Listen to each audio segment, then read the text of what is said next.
in the club tonight. Pull up a split for me past the light. And them a talk, see my body right. DJ so heavy, he dey make all the bad girl crazy. In a waist, girl can't come shade me. Cause your man, yeah, he call me baby. Girl, hot lady lava. Back shot, that you ask for. Bam bam, tick yam cassava. One done, ear shot, I pull a jazz off. Marsha, Chevy blue jazz for banana. Tacha, hey girl, where you want water? Gaza, yo Jimmy body, yo Sparta. Two bump with me planting, and me yard back. Balance, girl, galang like madans. Oh, you're dead and I just after one. Buddha tiffy up, mute. What I like.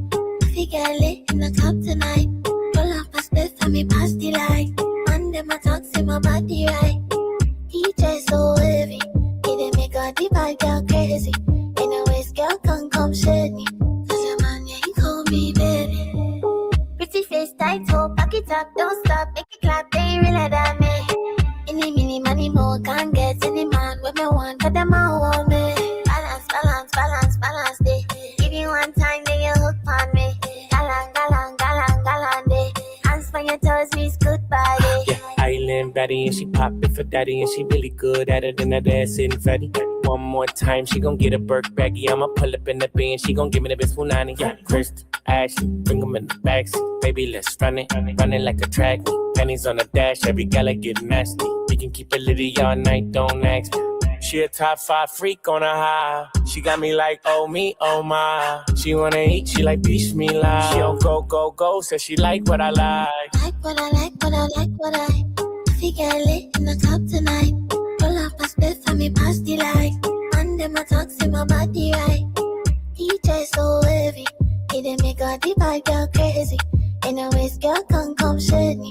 Cause your man, yeah, he call me baby. Boy, you're too much, you just can't get me. Broke pocket man, that's really my pet peeve. But they come around if you want, come stress me. Go bro, but you want to dead me. I like what I like.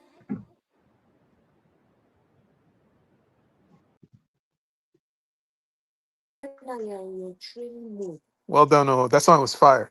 Yeah, that song was fire. I really love that collaboration. You got reggae, Afro beats, and hip hop, right? We the creators of music, so it only makes sense for us to for everyone to collab. So, everybody, thank you for joining me. Today we have another banger here. I think this is going to be a very good show. You guys see the thumbnails, you know what's going on right now. So, basically, this show is basically a lot. And I guess in my feed, in my algorithm, I'm seeing a lot of things about South Africa coming up, about, you know, how they're dealing with immigrants and, the forced the immigrants, the Boers that's been already there. So it's a lot of talk happening. So since I am not from South Africa and I've never been to South Africa, we have our brother below called Kamu. So I'll let him introduce himself after I'm done. And then we have our brother. He's been on this channel before. On Chukwu, he's a Nigerian, Igbo, right? So I want them to have a good faith discussion on what's going on, because I would like to know what's going on in South Africa too, as well.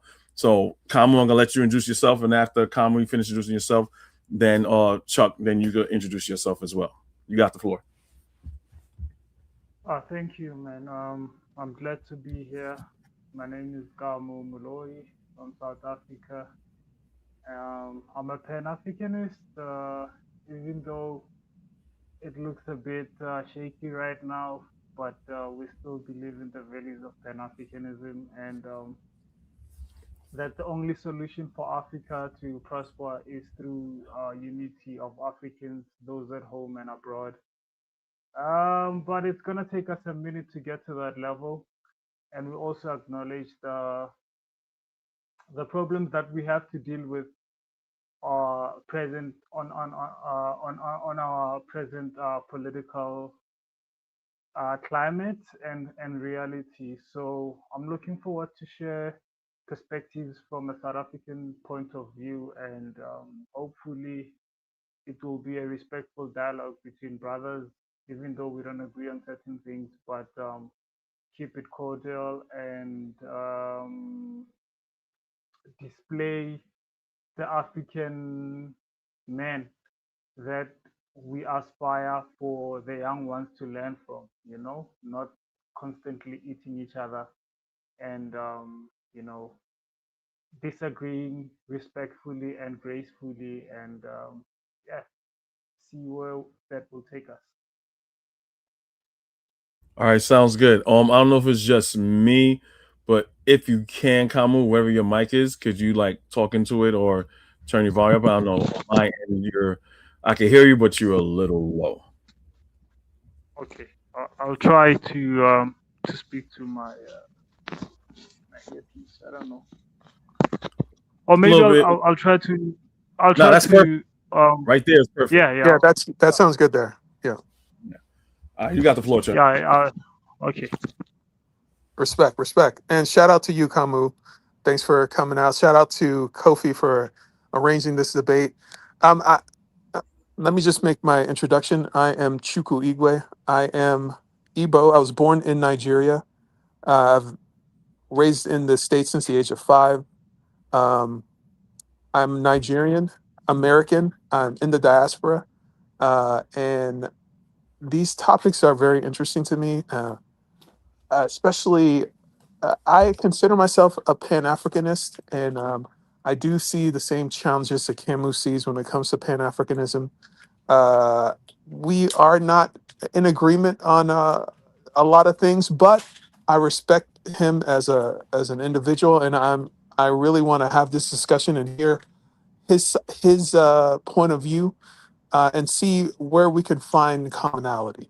Um, I will say that from what I've seen in the past few weeks, the news stories coming out of South Africa are troubling, but there has to be a reason why there is a disconnect. So I do want to have that discussion, and with that, I'm learning. All right, yes, that sounds good. So, we have some topics that we're gonna discuss tonight. Both of the guys here have some topics that we're gonna go through. Um, Kamo is going to pick one out of the 3 topics that he want. Then the next topic after that we're gonna talk about xenophobia within South Africa and the diaspora, however you guys want to frame it. However, so whatever topic you pick first, Kamu, let's just steer away from the xenophobia portion of the show because both of you guys want to talk about that. So it's up to you, and give your pick your first topic, and we'll just take it from there. Okay, well, I think we should start with Africa intra relations. So, take Africa from the first African state to gain independence to this date, the last African state to gain independence, and also corroborate that with our relations with the diaspora. So I'll start with obviously Ghana. So there's there's a council in South Africa of elders that are radical Pan-Africanists, right? They blame Kwame Nkrumah for creating the Republic of Ghana. And they say all these republics are the reason why African continent is fucked up the way it is today. So according to those elders, they believe that the best way that the best path Africa should have taken at the time, it was to go back to the chieftaincy. Now, people have a counter for that. People say that no, we were already trapped into tribalism. There was no way, for an example, in Ghana, an Ashanti king could reign over, I don't know, other tribes in Ghana, my bad. But you know what I'm saying? And the counter argument to that is like, but be that as it may, we were able to form the states. Ghana is a confluence of different cultures and different kingdoms. Either way, there were compromises made there. People had to make compromises for Kwame Nkrumah to be the leader of Ghana, right? And I kind of resonate with that idea as well of not allowing Africa to be a kingdom, because these republics come with a lot of colonial structural uh colonial structural systems, you know. um So I don't mean Firstly, to cut. I don't mean to cut your flow, but what are you trying to what's the point you're trying to get across here as far as like how South you trying to see how South Africa is structured so how it is right now is what you're trying to explain? not necessarily. My point is, had Ghana taken a different route of building a kingdom, Africa would have been in a slightly better position than we are today. So these republics of having presidents and prime ministers and following for an example, South Africa, we use the Dutch Roman Dutch law. You know what I mean? So for us, it's a bit of a cheat, man. It's we're not, we're not getting where we're supposed to be. I mean, All for right, so let me I don't want. ask you a question because me being a little bit of a historian, when you say these things, I have to get like a timeline in my head. So if you say if Kwame Nkrumah didn't do what he's done, South Africa would have been in a better position. So Not South when did Africa. the huh? The, Not South Africa alone. The entire continent. The entire okay. We were The, all okay. colonized by different powers. Nigeria and Ghana were colonized by Great Britain. You were colonized by the Dutch. So doesn't No, the no. different? No. The Dutch settled. We were colonized by Britain as well. Okay, you were Yeah, colonized by Britain. Okay, but the yeah. Dutch are the ones who are currently in power in where you are, right? So okay, it's a bit of a complex. So this is what happened. The Dutch got in. Okay, the Portuguese got in first, but they couldn't settle. We beat their ass. They went back, and then the Dutch came, and then they settled, and then there was back and forth between us and them. While we were still fighting, the British got into the mix, and then the British beat both of us, and they enslaved the Dutch. And then when they started okay, in 1899, the British and the Dutch reconciled. Now the British stopped slavery. They stopped. They had enslaved the Dutch. They stopped slavery, and then they started having talks. While they were having talks in 1906, there was a fight between the Zulus and the British, right? And then obviously the British had the guns. A lot of Zulus died, and then from there we had 1910. That's when the Union of South Africa was born. Now, this was a all right, okay, country so that hold was. on. Again, I don't mean to cut your flow because I'm just trying to get an understanding in your original point that you were making. Because you were basically saying if West Africa didn't do what they did, then South Africa would be in a better position. So I think what I'm trying to understand is that so we all understand what the Berlin Conference was, and Europe cutting up Africa and invading Africa simultaneously. So what happened in Ghana or in Nigeria really had no impact on what was going on that you laid out in South Africa. It wasn't like, okay, if they stopped what was going on in West Africa, then they moved their way down to South Africa. That wouldn't happen. That's not how it worked. They went in No, no, simultaneously no, at no, the no. same time. No. It has a huge impact. So look at it. This is how it happened, right? So let me. Can I please have the Go ahead. timeline? Go ahead. Yeah. So it's 1886, the Berlin Conference. They are chopping and cutting Africa, right? While they are doing that, in South Africa, there's these two European powers who are fighting for power. The Dutch are being enslaved by the British. At the time, there is the cutting of Africa.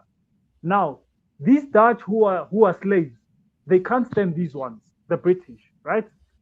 And then what happens is, after fighting and fighting and fighting, they reconcile as a white race. They say, look, this is not getting us anywhere. Let's come together. By the way, we are a minority. These guys are there's many of these guys than us. They do that. 1910 comes. They form the Union of South Africa. The Union of South Africa was backed by the British monarchy. So they had to report to the Queen. Now, from 1910 to 1948, it was English power Can I ruling ask a South question? Africa. I'm Yeah. sorry. When were the Dutch enslaved by the British? I'm not aware of that ever happening in history. I So think in the there were peers, and they fought Mhm. against each other. But so you're saying that the No. Dutch were They made were to work. yeah, They were enslaved yeah. by the British. So they were. Where were they enslaved? The one they were not even made to work. They were kept in concentration camps. You understand how crazy So that is? the They were the Dutch. so Okay, at the the Dutch. time, at Where the this time, happened in South Africa? Where did this yeah, happen? in South Africa. So 1980. So what we must understand, timelines are very important. So at the time, 1986, it was the same year when the so-called gold rush came in South Africa. City of Johannesburg, there was a lot of technological and engineering investment. The discovery Is of there any gold. publication that discusses this? Where is this in history? I'm trying to locate It like is. It's a you history book. can Google it. No, I just just Google it. googled it now. It said that the Dutch were never enslaved by Great Britain, so that's why I'm confused. The Google is telling me that Okay, that didn't happen. okay. Okay. Let me try to find you some sources. Okay. What? Okay, but can I Just continue? put that in the back burner because I kind of want you to land your plane with the history Yeah. because you're trying to lay a foundation of why South Africa is in the position that it is in right Yeah, now. yeah, So yeah, then you can move on to your point that you're trying to make. yeah. So yeah, that so in 1886, when they were chopping and cutting Africa in Berlin, there was a gold rush in my city. That gold rush, the labor force there was us, right? Because at the time, they had just killed Shaka and all of that, and it was crazy for us. Now they had to take us as labor force. We're not even paid. We're not even paid. So from 1886 to 1910, we were working for free, building a fucking city for That's free. slavery. Is that slavery? Well, technically it was, but we had our own towns, like our So own settlements. you were working for free. That's technically slavery, but the Dutch people were slaves. It's very confused. I'm sorry. Go ahead. Lane your. No, No, the I mean Dutch that's a people at the very time. interesting point. Well, go ahead. No, the Dutch people were kept in concentration camps. Remember, until the 1900, and then they unified in 1900, and then from 1906 to 1910, they were working towards building this Union of Africa under the banner of white supremacy, right? And at the time, we were still working and building the fucking country for free. Now, this is Okay, what but hold on. happened I know when I'm they. cutting your flow. But forced labor is a form of slavery. So if you guys, Yeah, it would have been different with indentured servitude and you guys were getting pennies on the dollar. But if you're getting nothing and all you get is food, shelter, and clothing, that's slavery. That's the definition of slavery. But go ahead. so it was so there was incentives for certain groups of people. So we had, at the time, we had intellectuals that we sent overseas because there were sacrifices made. I don't know, maybe we were so I don't because I don't understand that era properly to understand what was going on at the time. Because we had a bunch of intellectuals going to America to study, going to the UK to study. You understand? Which is why in 1912 they were able to form the ANC with the investment they made from the 1900s. You understand? So now, 1910, they formed the Union of South Africa. Now, this is where we get pissed off. When they formed the Union of South Africa, there's no inclusion of black people, right? And we're like, fuck no, this is not gonna happen. And 3 years later, they promulgate the law that says black people should be driven out of the cities to what was called the Bantu stands.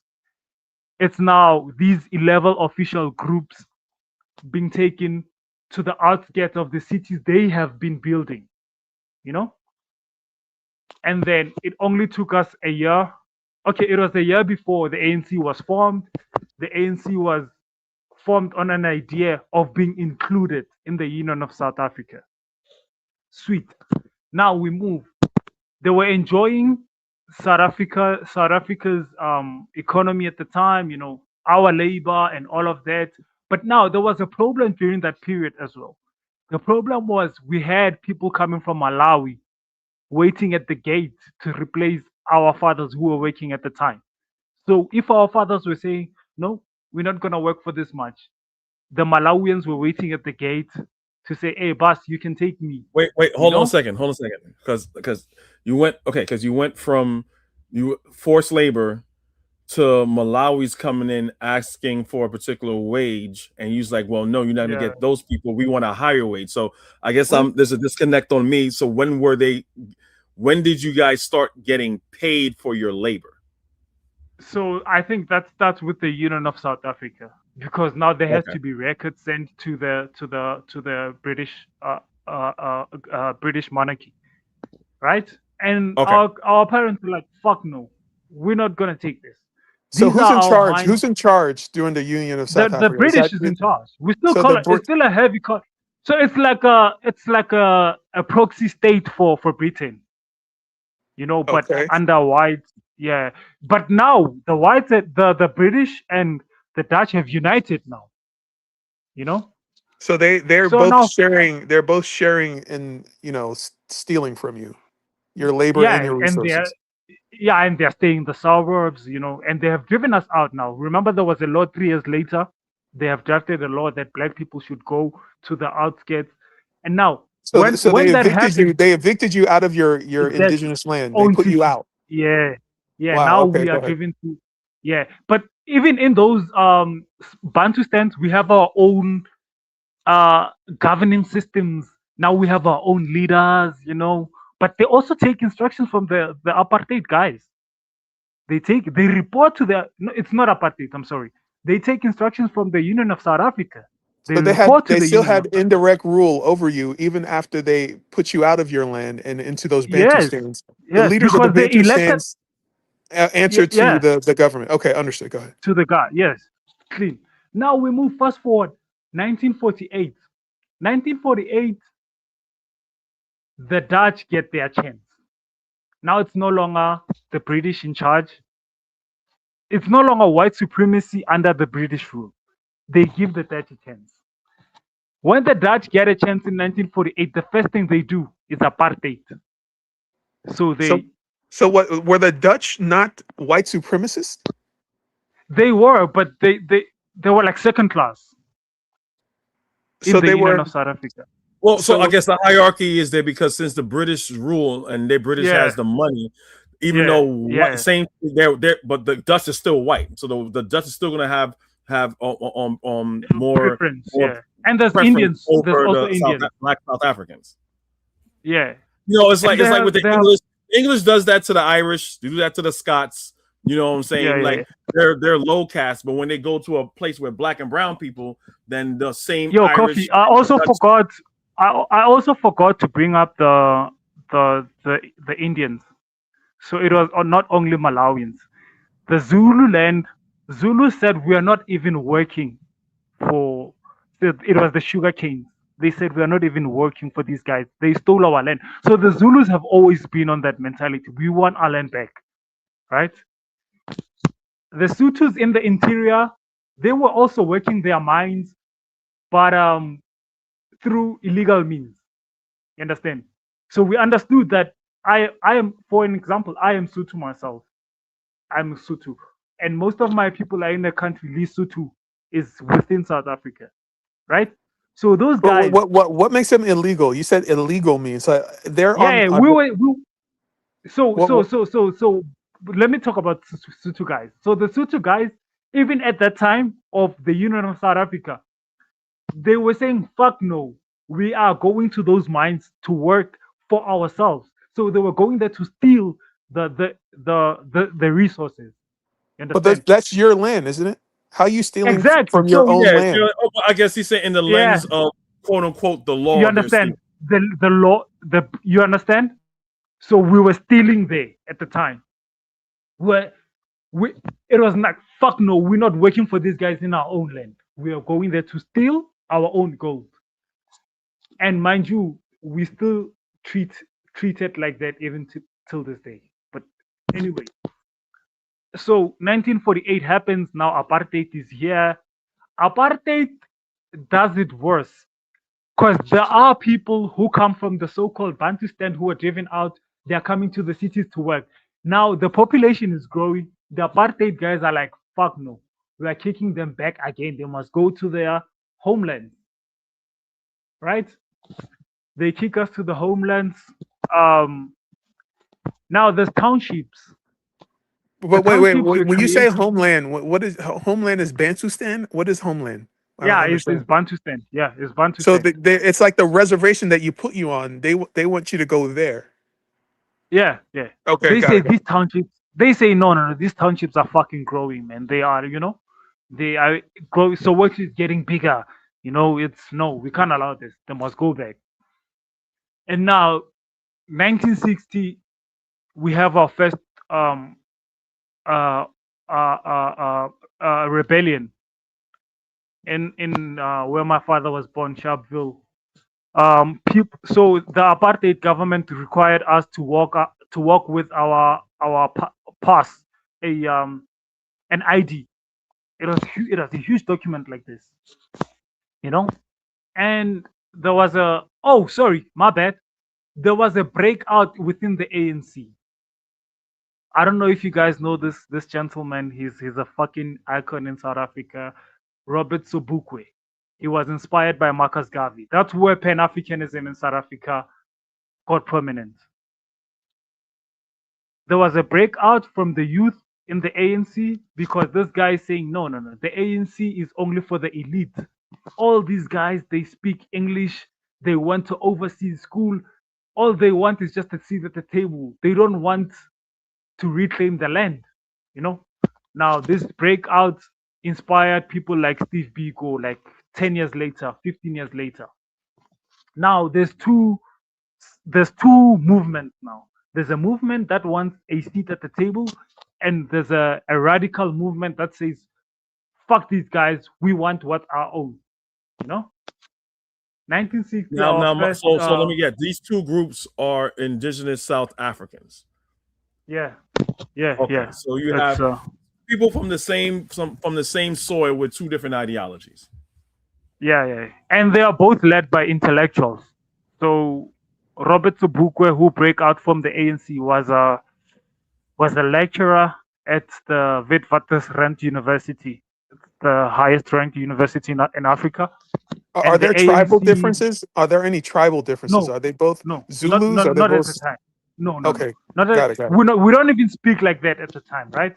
There's no tribal because the ANC, even if I don't give them their flowers, what they managed to do is to unite across kingdoms, you know? Because there were Zulu. It was started by the Zulus, by the way. Pixley Seseme studied in the USA. Langalbalele Dube I think he was also an intellectual, and but they would have elective conferences But every after Kamu, for 4 years. the sake of time, I kind of need you to put it a little bit fast to get through the history. So, because I don't know if your point is if your topic is just talking about the history, or you have a point on top of laying down the history first. No, I think I just wanted to drive to 94. So I'm in 1960 now. We had our first movement, and 19 late 1960 we have a Black consciousness movement led by a young intellectual, Steve Biko. He was a very young man. he got killed. It also inspired a revolution in 1976 where kids from primary school and high school went out to demonstrate and they were killed by the apartheid police. Fast forward, Nelson Mandela was out in jail in the 80s. That's where the apartheid government was like, we have to find ways of creating an inward conflict. Now they funded a guy from Zululand who was a prime minister for that Bantustan, right? So that guy um, instigated a fight between the Zulus. He said the ANC was for the Xhosas, and it was not the case. Everyone was in the ANC. Steve, but Chris Hani was Xhosa. Chris Hani and that man were peers. So at the time, he instigated the fight between the ANC and the IFP. That's when we got to see Zulu people attacking everyone else, right? But that didn't last. I think it only took prominence for 10 years, for a period of 10 years, until 1994. We had CODESA, a meeting, which was not supposed to happen, by the way, where we compromised and, we made settlements. And then we had, from that, we were given a liberty to have elections. And then we had elections, and then Nelson Mandela was elected president of South Africa. That's, yeah, that's how we got to where we are now. Now, reconciling that to Ghana, I'm saying, had Ghana elevated a king, there wouldn't be the ANC in South Africa. There wouldn't be Chama Penduze in Tanzania. We would have seen the blueprint from Ghana to say liberation comes with the kingdom. So for All right, me, it's a Chuck. problem that So it's taking we have. Ghana's fault. It's Ghana's fault for not elevating a king. Apartheid is Ghana's fault. Is that? I don't understand. No, no, I no, don't. no, How are you no, connecting these? no. Apartheid is not Ghana's fault, but the system of coming with a president and parliament and all these things, it's Ghana's All right, fault. so Because Is it okay, everyone is following colonialism? Ghana's. hold on. I have to cut in here No. because it kind of sounds like we're going full circle. I appreciate the history. I did learn a lot, whatever, but it seems like your point initially was basically that South Africa was influenced by outside African nations that you don't agree with and how they structured the government. So it seems like that's where you're landing your plane in this explanation. Is that what you're trying to say?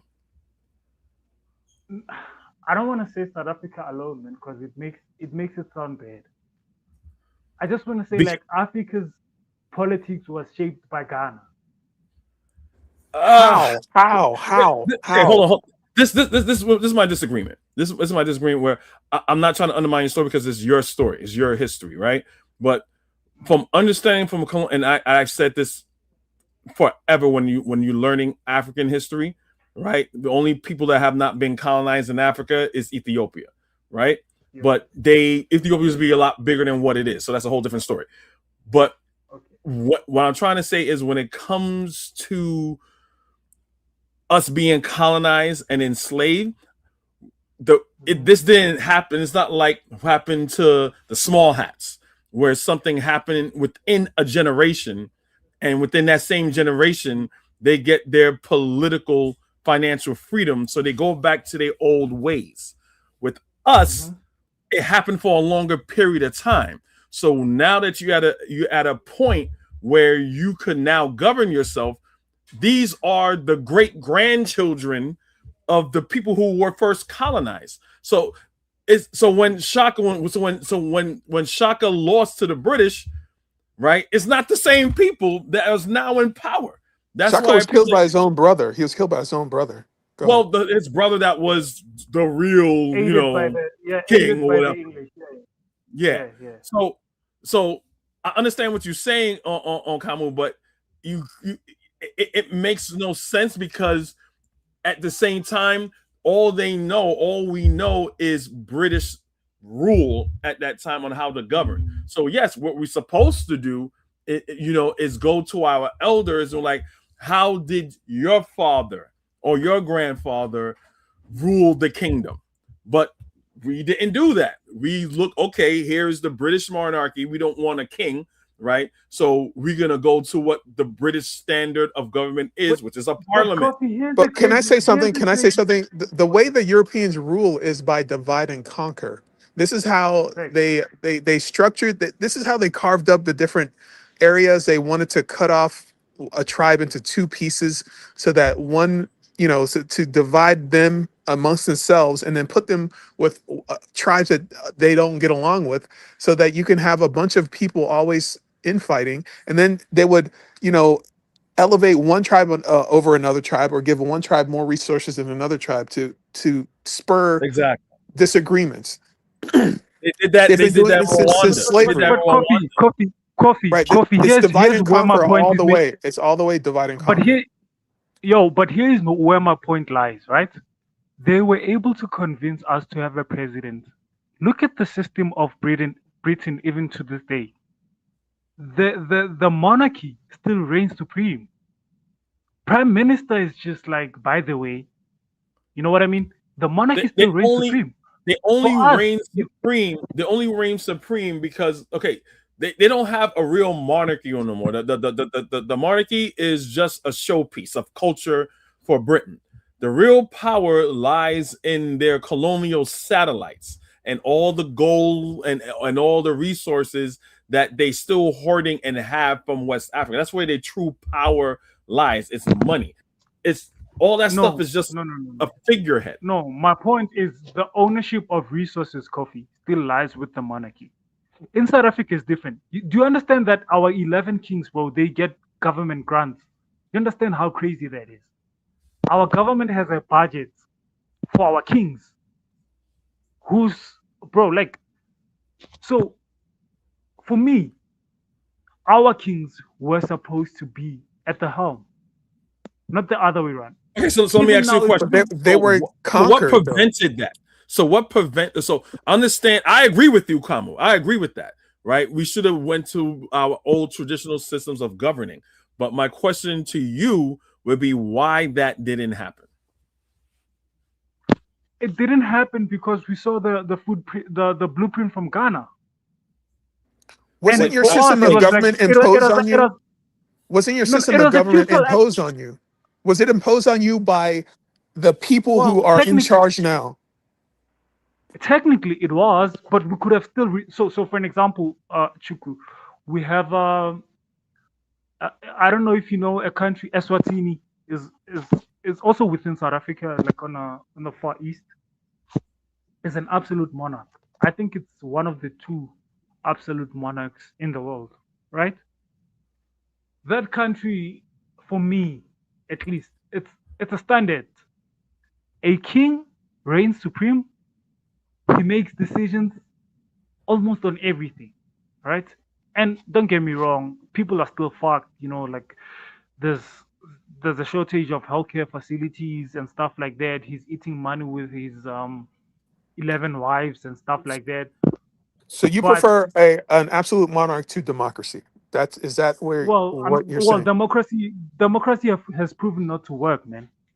Let's be honest. Understood. Africa Understood. wouldn't be we wouldn't be where we are as Africans had it not been. I mean, But look at Burkina Faso. who imposed your system of government? Was Uh, it not the I mean, Europeans? it is, it is. But So Okay, so again, how are you blaming Ghana for the Europeans imposing a system of government onto you? This is what I don't I'm understand. blaming Ghana because Ghana showed us a way. They were the first one to do it, bro. Had they resisted it, we would have all resisted it. But weren't they colonized by the same people who colonized you? They were. They were. But Ghana So was the why would first you one. expect the same? Okay, they had the same experience that you had, and you have their system, the European system of government. So why are you now blaming Ghana for having their system of government that was imposed on them by the same people who imposed that system on you? Do you understand what I'm saying? no. It's like you holding Ghana It's to a not higher standard, even though the both of you have exactly. been through the same system. That's what I'm saying. Exactly. That kind of makes no sense. Like Instead of for us, coffee, there was no like there's no other way, bro. Like it's not fashionable for a country to fight to have an absolute monarch, because like your colonizers are gonna be like, what is that? What you want for yourself? Look at your brothers, all of them. Look at them. Is that what like you know? So it was a futile exercise. The PR on getting kings and queens, it was futile, man. It was futile. all So right, so let me move this conversation forward because I want to get to our segment because we spent a lot of time on this right now. So basically, you're saying that if Ghana went a different direction, then your elders would have used that template as governance, and you would have been in a better situation if you went back to the old ways of governing African nations. Is what you're basically saying? fact, without a doubt. Wouldn't Ghana have also had to defeat the British and the Dutch in South Africa to impose that system on you? Like what? I No, don't. no, no, no, no, no. They just have to do it. They just have to do that in their own corner. They don't have to come to South Africa. So here's what I'm talking about. You, Nigeria saw Ghana. Ghana, it was 1959. Nigeria was 1960. The DRC saw Nigeria. Tanzania saw the DRC. Zambia saw Tanzania. Zimbabwe saw Zambia. We saw Zimbabwe. So there was no way for us, bro, to can even make it fashionable to say we want a monarchy.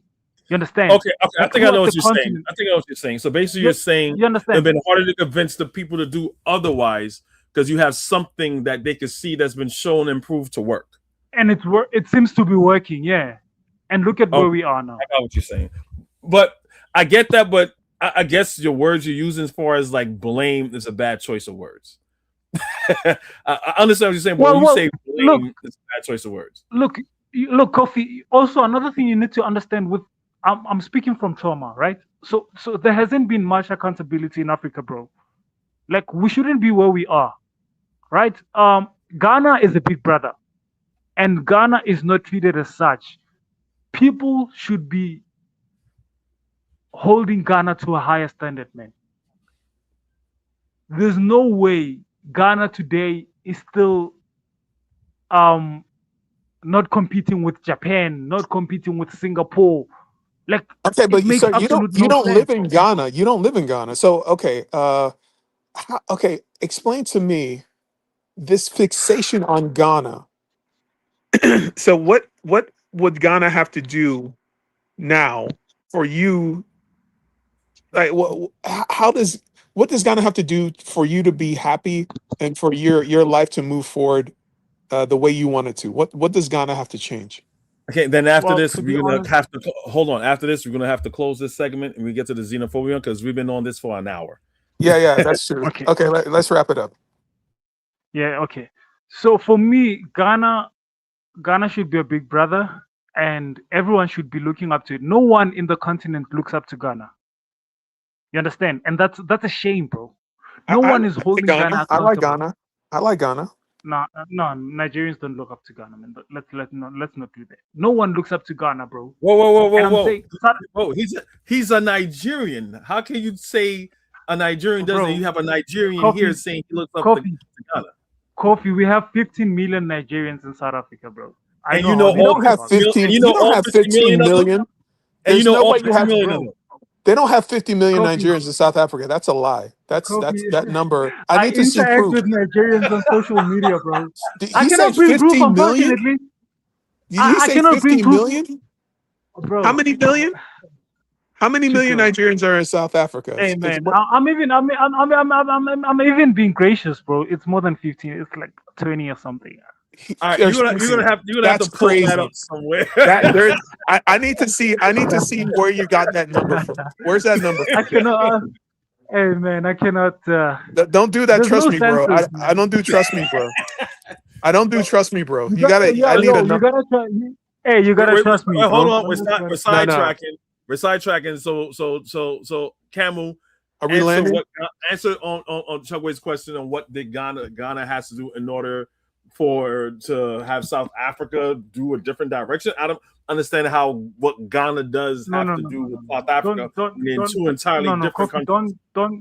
Don't frame it like that. That's how I framed it. That's how I framed it. I'm framing it. What does Ghana have to do for South Africa to do better? No. That's for my the rest question. of the continent. No. It can't be because so I'm a Pan-Africanist, bro. I cannot answer that question. For me, it's for the rest of the continent. Everything you have said before then now doesn't even make sense. Ghana is the reason for the things that they are now. So I'm asking you, what would they have to do for things to be different? And you say, you're a Pan-African. You can't answer. No. I'm saying Ghana should be a role model for all of us. Okay, I've heard you said that. You've said that several times. That's number one. Okay. Yeah. I mean, I think that's the only thing, bro. And we should also hold them to higher standards. You know what I mean? And it sounds like you're scapegoating Ghana. Why are we scapegoating Ghana so much here? Because they were the first ones, bro. Okay. I don't follow. Okay, we're not gonna agree on this.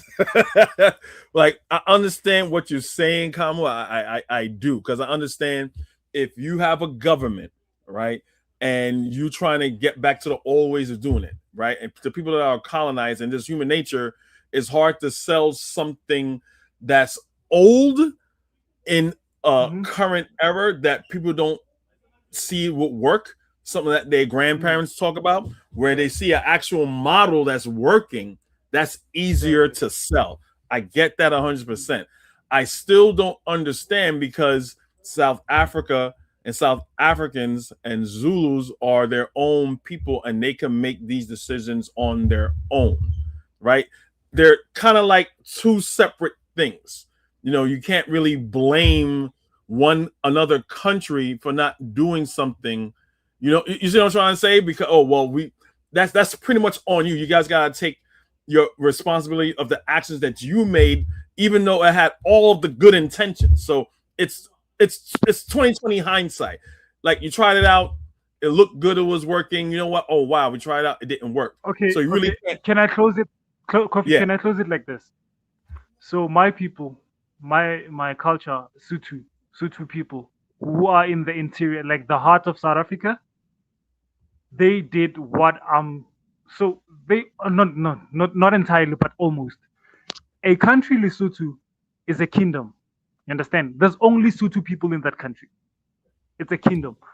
That's where I'm getting at with this Ghana talk. To say Ghana should have been a kingdom, and the rest of us, it would have been easy for the rest of us to be kingdom. Today, as I'm talking to you, no one wants Lesotho to be a kingdom, because we don't have a blueprint and a success rate at seeing kingdoms in Africa. Even the Swaziland, the absolute monarch that I'm telling you about, we want. Okay, but as South Africans, we want it to be incorporated to our system. Are these Lesotho's willing to expel the European colonizer out of their land?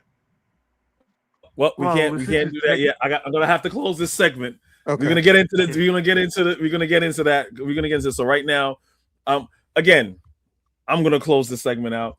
I get what Kamu is trying to say. I agree with what Kamu is saying when it comes to all African nations. And I'm gonna end it with Dr. Clark. If you can't use anything as a tool of liberation, throw it away in the ash cans of history, right? Okay. And that's on the people, right? We have to have African solutions. He also said only African solutions can solve African problems. We cannot use European solutions to solve African problems. So, with that said, I'm gonna play a video. So we're gonna get into our is South Africa xenophobic towards other African people from African nations in the diaspora? So I'm gonna play a video. I may play one or two videos, and I'm gonna get Chuck's opinion on it. Then Kamu, you can respond to it. So just hold on for a second. I'm gonna pull the video up. This is what you sent me. Kamu, this is what you sent me. So I'm just gonna play this. Where we at? Oh, my bad. That ain't it. Hold on. Sorry about that. Come on. Yeah, right here.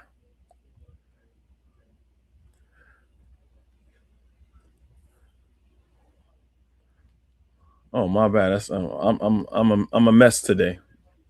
I'm a mess today. That's not. I was gonna use this. Shout out to no pity from from X.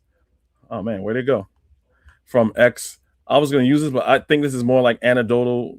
You know, it's anecdotal for the most part to me, because it says Zulus are very tribalistic to their tribes in South Africa. Zulu warrior is seen harassing a South African who is not from the Zulu tribe, and it's not really giving me context. It's not really giving me context. You can't even hear what they're saying. You know what I'm saying? You could have said, No, no, "Yo, give me play some it. of that good Nigerian jollof." I'll interpret. Play it. I'll interpret it. Well, I didn't hear that. No. I'm saying you can play the video. I will interpret what they are saying. He speaks certain languages. Okay, but no, true, but you can't even hear what they're saying. But I'll play it so we can find out. Okay. Yeah, I got the volume all the way up. We'll see.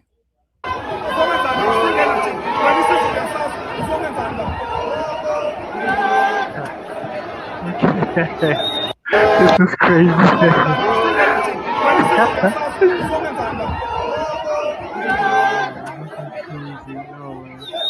So what did he tell him? You know what was said? What did he tell him? It's insane, man. So it's okay. The direct translation is, "Do you know Zulu? What are you even doing here?"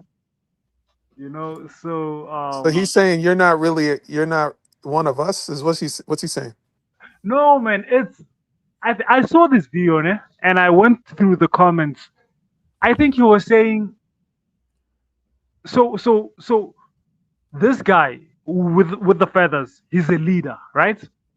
And Zulu people, bro, they are very big on respect, bro, right? And when you try to do your own thing, when you've initially agreed that we're gonna behave this way, and you go out of the way, this is how they will talk to you, you know. So he's saying, you know Zulu. Now what are you doing here? You know. So he's calling him out to say, yo, bro, don't behave like this, you know, and like be on discipline, like, you know what I mean? So That's about it. But so now the other guy is a Zulu as well. I The think other they're guy's both not Zulu Zulu. because They're both Zulus? that crown, yeah, that crown is a Zulu crown. But Not the now guy what with the feathers, happens the guy is, with the other thing. yeah. They're both Zulu crowns. So, but Oh, what okay, so they're happens both is, Zulus. yeah. So what happens is, people from the northern region, there are there's a group of 30 people in the northern region of the country. They don't really get along. They have banter, you know. They have some brotherly rivalry with the Zulus, you know. Every time, like, they call them damn. This one they call the, you know, like there's a whole back and forth Are they between them. not all Zulus? Are they all Zulus or are they not all Zulus? That's I'm No, confused because you said in this video is both Zulus. I'm just explaining the context of So the maybe, caption. So hold on, real quick. So the yeah, caption the is wrong. caption, yeah. So the caption Yeah, the says caption is wrong. Zulus are very tribalistic to other tribes in South No. Africa. Zulu warrior is seen harassing a South African who is not from Zulu tribe. So the person got it Oh wrong. man, that caption was from a Nigerian guy, bro. He wouldn't understand. It's the wrong caption. It is I a just see Nigerian now. American. You see the No. handle. That's no. It's no. That's not what's happening, bro. You know? So Okay. yeah, man, it was just okay, him we got calling it. him into order. Yeah. Okay, respect. All right. So see So right what? here, this person is not. He's talking about other people. He doesn't know the language, and Yeah. we have a Nigerian sowing dissension among Zulu people not knowing the culture. You know? So that's And not a good look. Coffee, Chico has to engage me on this one. Bro, what's going on, man? Why can't you get along, bro? Like, you know, with us, ne, the Zulus, yeah, I won't lie, the Zulus feel like they are, Why you can't we know, get along with who? With who? Who are we supposed to get along with?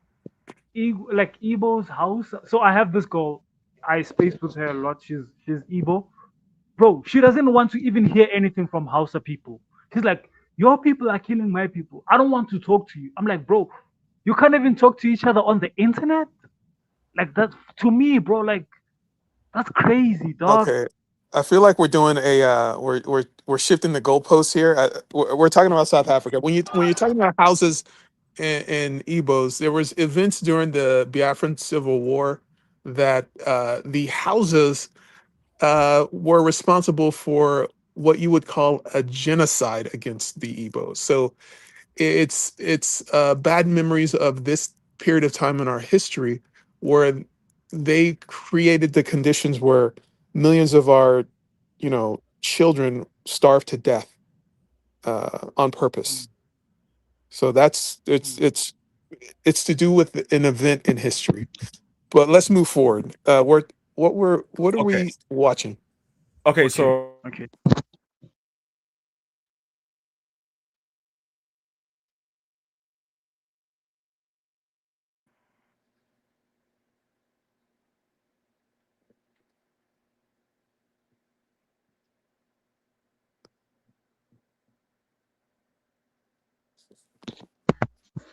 While Coffee is still looking for that, Chigo, you can search. It's Anglo Boer War, dog.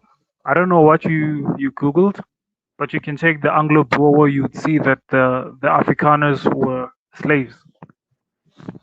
It's there in the Google. So you're saying that the people who did apartheid on you were enslaved by the British. In my land, bro. hold on, In my hold on, country. hold on to that right now. Let me play this video, and then y'all could talk about that. So let me just Okay, get through I want this. to move forward. Let's go. Yeah. So let me play this. Oh, and then if y'all want to talk about that, you can. If not, then we can move forward. Right.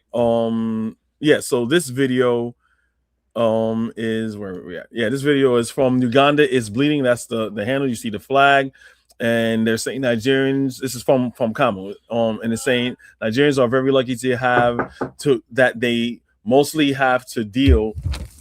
Hold on a second. Mostly have to deal with South Africans. Niggas from the East don't play. You won't see TikToks, Twitter posts, blah blah conversations. It's just a man with a machete pointing. So you see that they're laughing. So he's reposting this from Patriotic News, and you see that right there. That is on the South African flag. So it says Kenya residents chase Nigerians away. A new wave of violence against Nigerians have erupted in Marui, Kenya, following the death of a woman whom the residents blame it on Nigerians. This is the second time in 3 years that Rururi residents chase Nigerians away. So I'm going to play the video and we're going to see what it is if it gives any further context.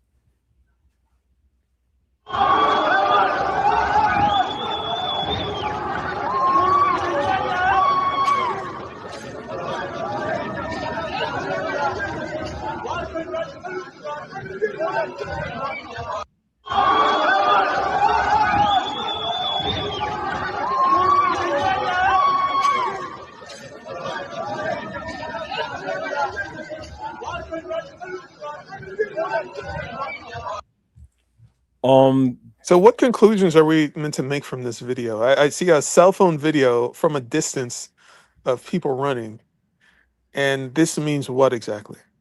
Yeah. I really didn't get it. So just to add a little bit more further context in pretty much because I'm a person, if I see news or whatever, I kind of want to vet the person who's posting it. So it's patriotic news. Oh, So here we can you go. guys see my screen? Okay, so when you read this, it's saying patriotic news. See the South African saying international news reporter on patriotism and sovereignty. No to forced integration with illegal immigrants, refugees to refugee camps, citizenship audit. So this seems very anti-immigrant That's crazy. at all. So it's How is like it crazy? How is it crazy, Chukwu? Didn't you all keep us in concentration so camps? okay. So I agree with you. I'm being fair. That is no different. So let's switch the instead of seeing a South African flag, Let's put an FBA flag there or a Nazi flag there, right? Don't do And that. let's read the message under that guise, right? International news reporter, patriotism and American sovereignty.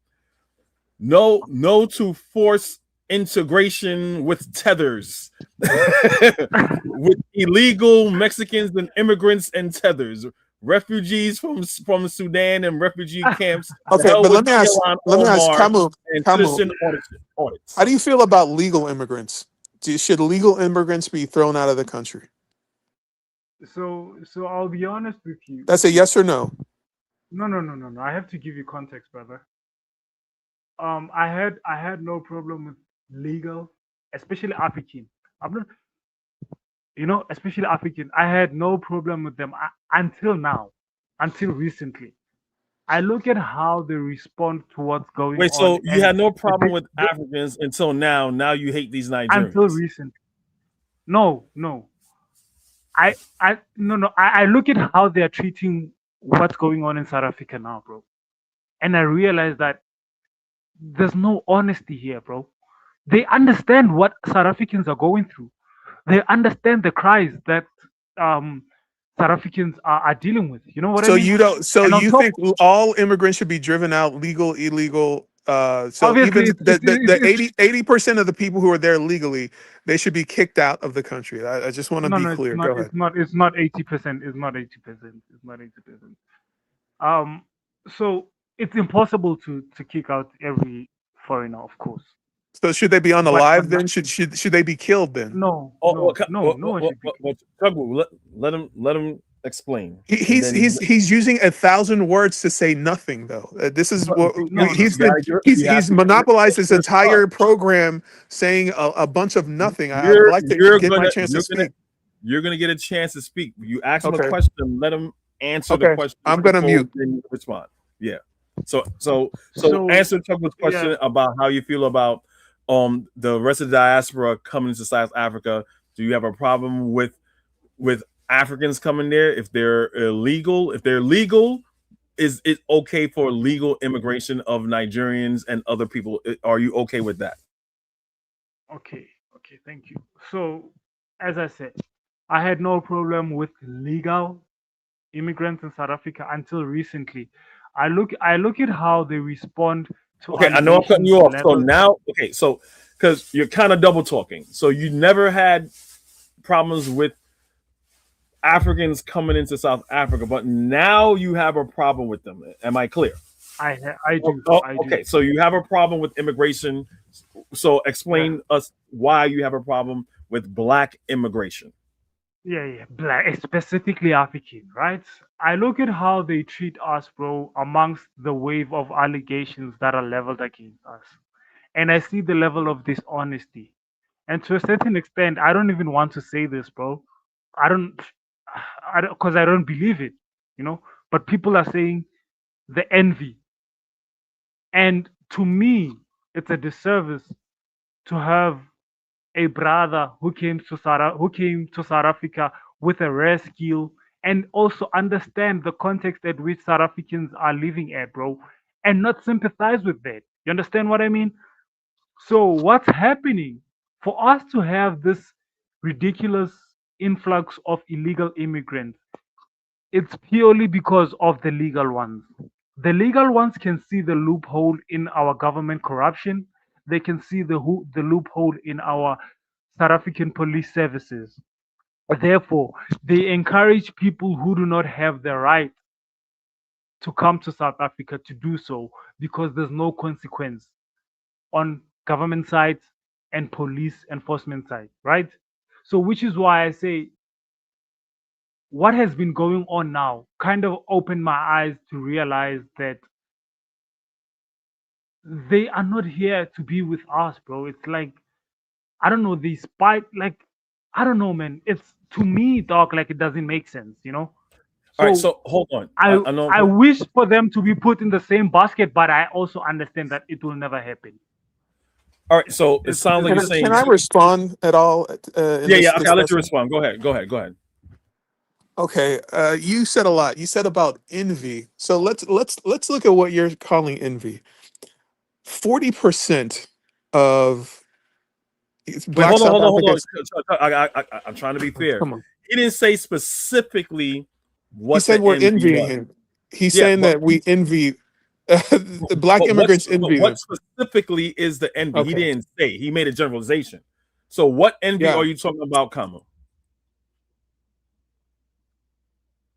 Okay, man, I even hate that you have to dwell on that, but I'll engage you. So envy is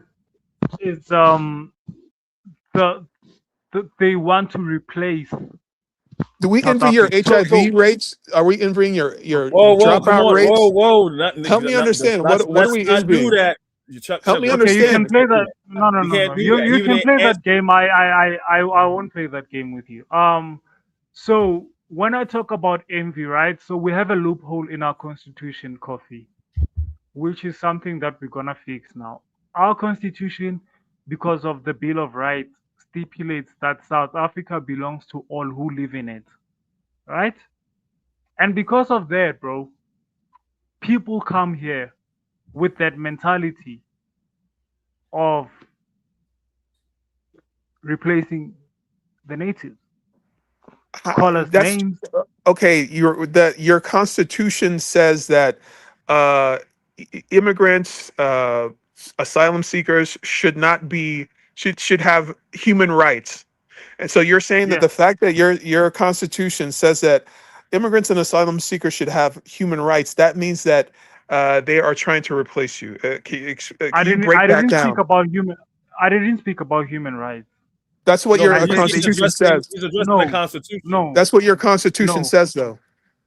no. But I Your didn't bring that up. constitution guarantees your but I'm bringing that up. No, Your it's constitution okay. It's guarantees okay. it It's guarantees okay. human rights to asylum seekers and immigrants. But you're saying that It's no, okay. that's not the case.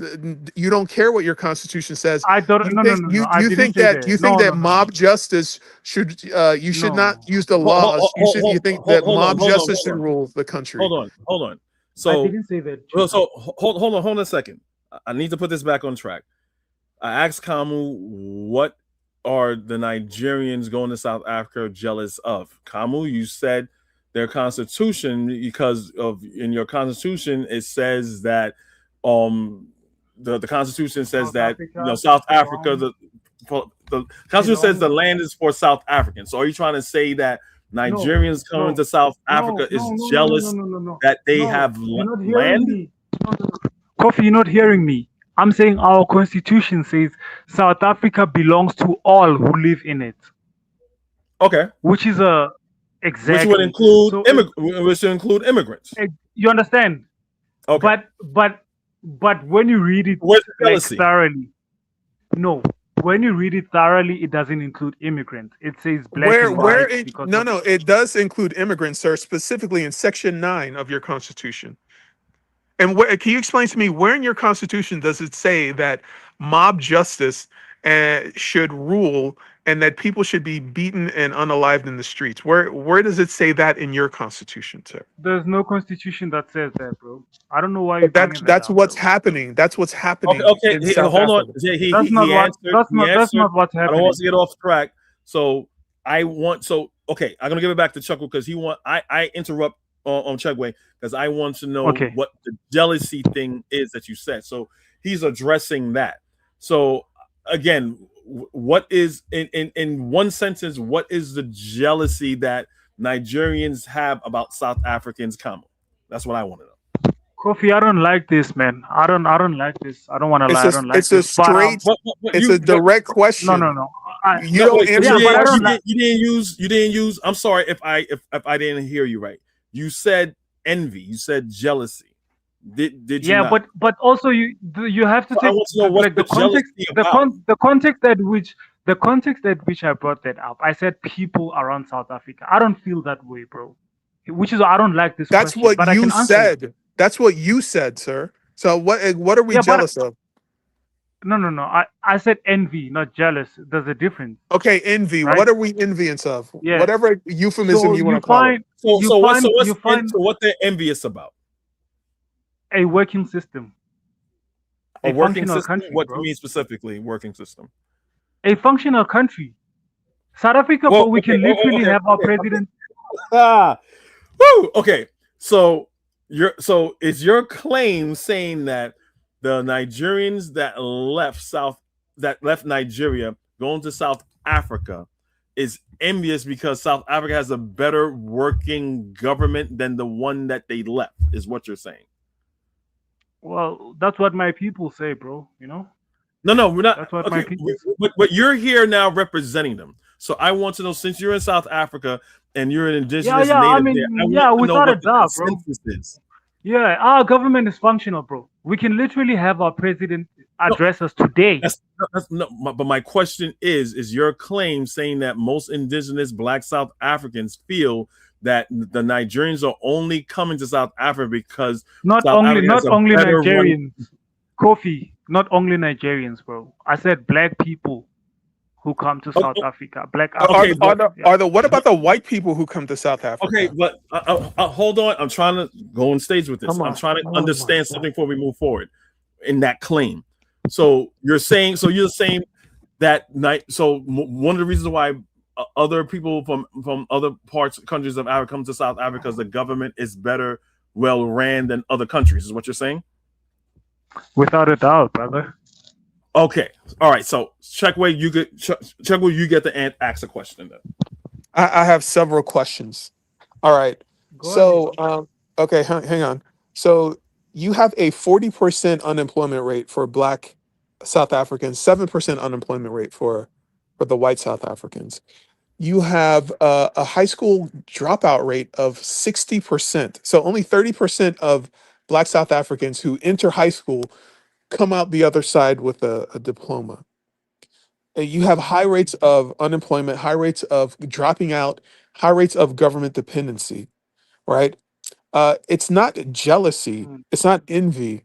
It's what's happened. I think, well, actually, there is envy, but it's reversed. So the type of immigrant who comes to South Africa has skills, has a degree, has marketable skills that the natives, a lot of you who are high school dropouts, who Bro. let's hang on, let me land. Your high school dropouts, there's a lot of drug abuse there. To be honest, there's a lot of people drinking, a lot of people who are unemployed. So you have a lot of unemployed people with no skills, with no education, not even a high school degree, and they are seeing immigrants from the outside starting businesses, creating jobs, out competing them in this same system. And while they're living in a township, off of government assistance. So what happens? They this black crab switch flips, and they say these people are stealing our jobs. These people we're trying to replace us. But that's not the This case. is The case is ridiculous. that you have been, not very okay. You haven't played the cards that you were dealt very well. To be honest, how is it that so many men in their most productive years of their life Okay, are Chukwu, he's down. All right, I did the 10 count. It's over. okay? It's All a right, dead horse now. I'm, all right. I'm gonna let him respond. And I didn't vet these stats, but these are the stats that I got that I put up on the screen. Right. Oh I man, I think can't it is what necessarily see. Chukwu was saying. So, Kamu, you have a lot to respond to. Go ahead. The floor is yours. Okay. Chukwu, my brother, man. Oh, you wouldn't Okay, wanna know where did I lie? Where did I So, lie? Yep, oh let him. You man. gotta let him talk. Let him talk. So we have Kofi. As I'm speaking to you now, we have over 1.5 million graduates who are unable to find job. And look, don't get me wrong. I don't blame illegal foreigners for them not being able to get job. I know my government is corrupt, and I know that also we inherited a capitalistic system that is also corrupt. You know. So don't ever talk about skills with me, brother. We have 26 state universities. Nigeria has two But how many of your at that people level. graduate? How many of your people graduate from those universities is the question. Brother, if you have 26 universities, how many graduates are you producing a year, What's your bro? graduation Just rate? work that out in your head. No, no, Okay, just work that if out in your no, head, no, dog. no. I'm asking you a specific question. If No, no, I 60% don't are have the dropping out of numbers. high school, All then right, he what doesn't percentage? have the numbers because So again, okay, so we don't know It we brag doesn't know about. we matter. know. I Hold need on, we know that. numbers. I Hold need on, numbers. Chikwe, it we know doesn't the matter. ethnic. It We doesn't know. matter. It does Hold on, matter. It does matter. You're mute bragging you off of both. white I'm people gonna shit. mute you both. The we How? know the Okay, help demographic. me understand. How is it white people, dog, Hold when on. we build those universities? If you're not the All right, both of you guys are muted. Both of you guys are muted. Both of you guys are muted.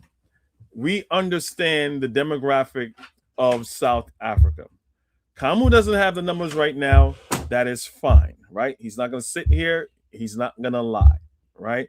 But we know that the demographic of South Africa is mostly Black Africans, some Indians there, and some Dutch people there, and whatever, right? He doesn't have the numbers right now, right? So let's just move on from the numbers.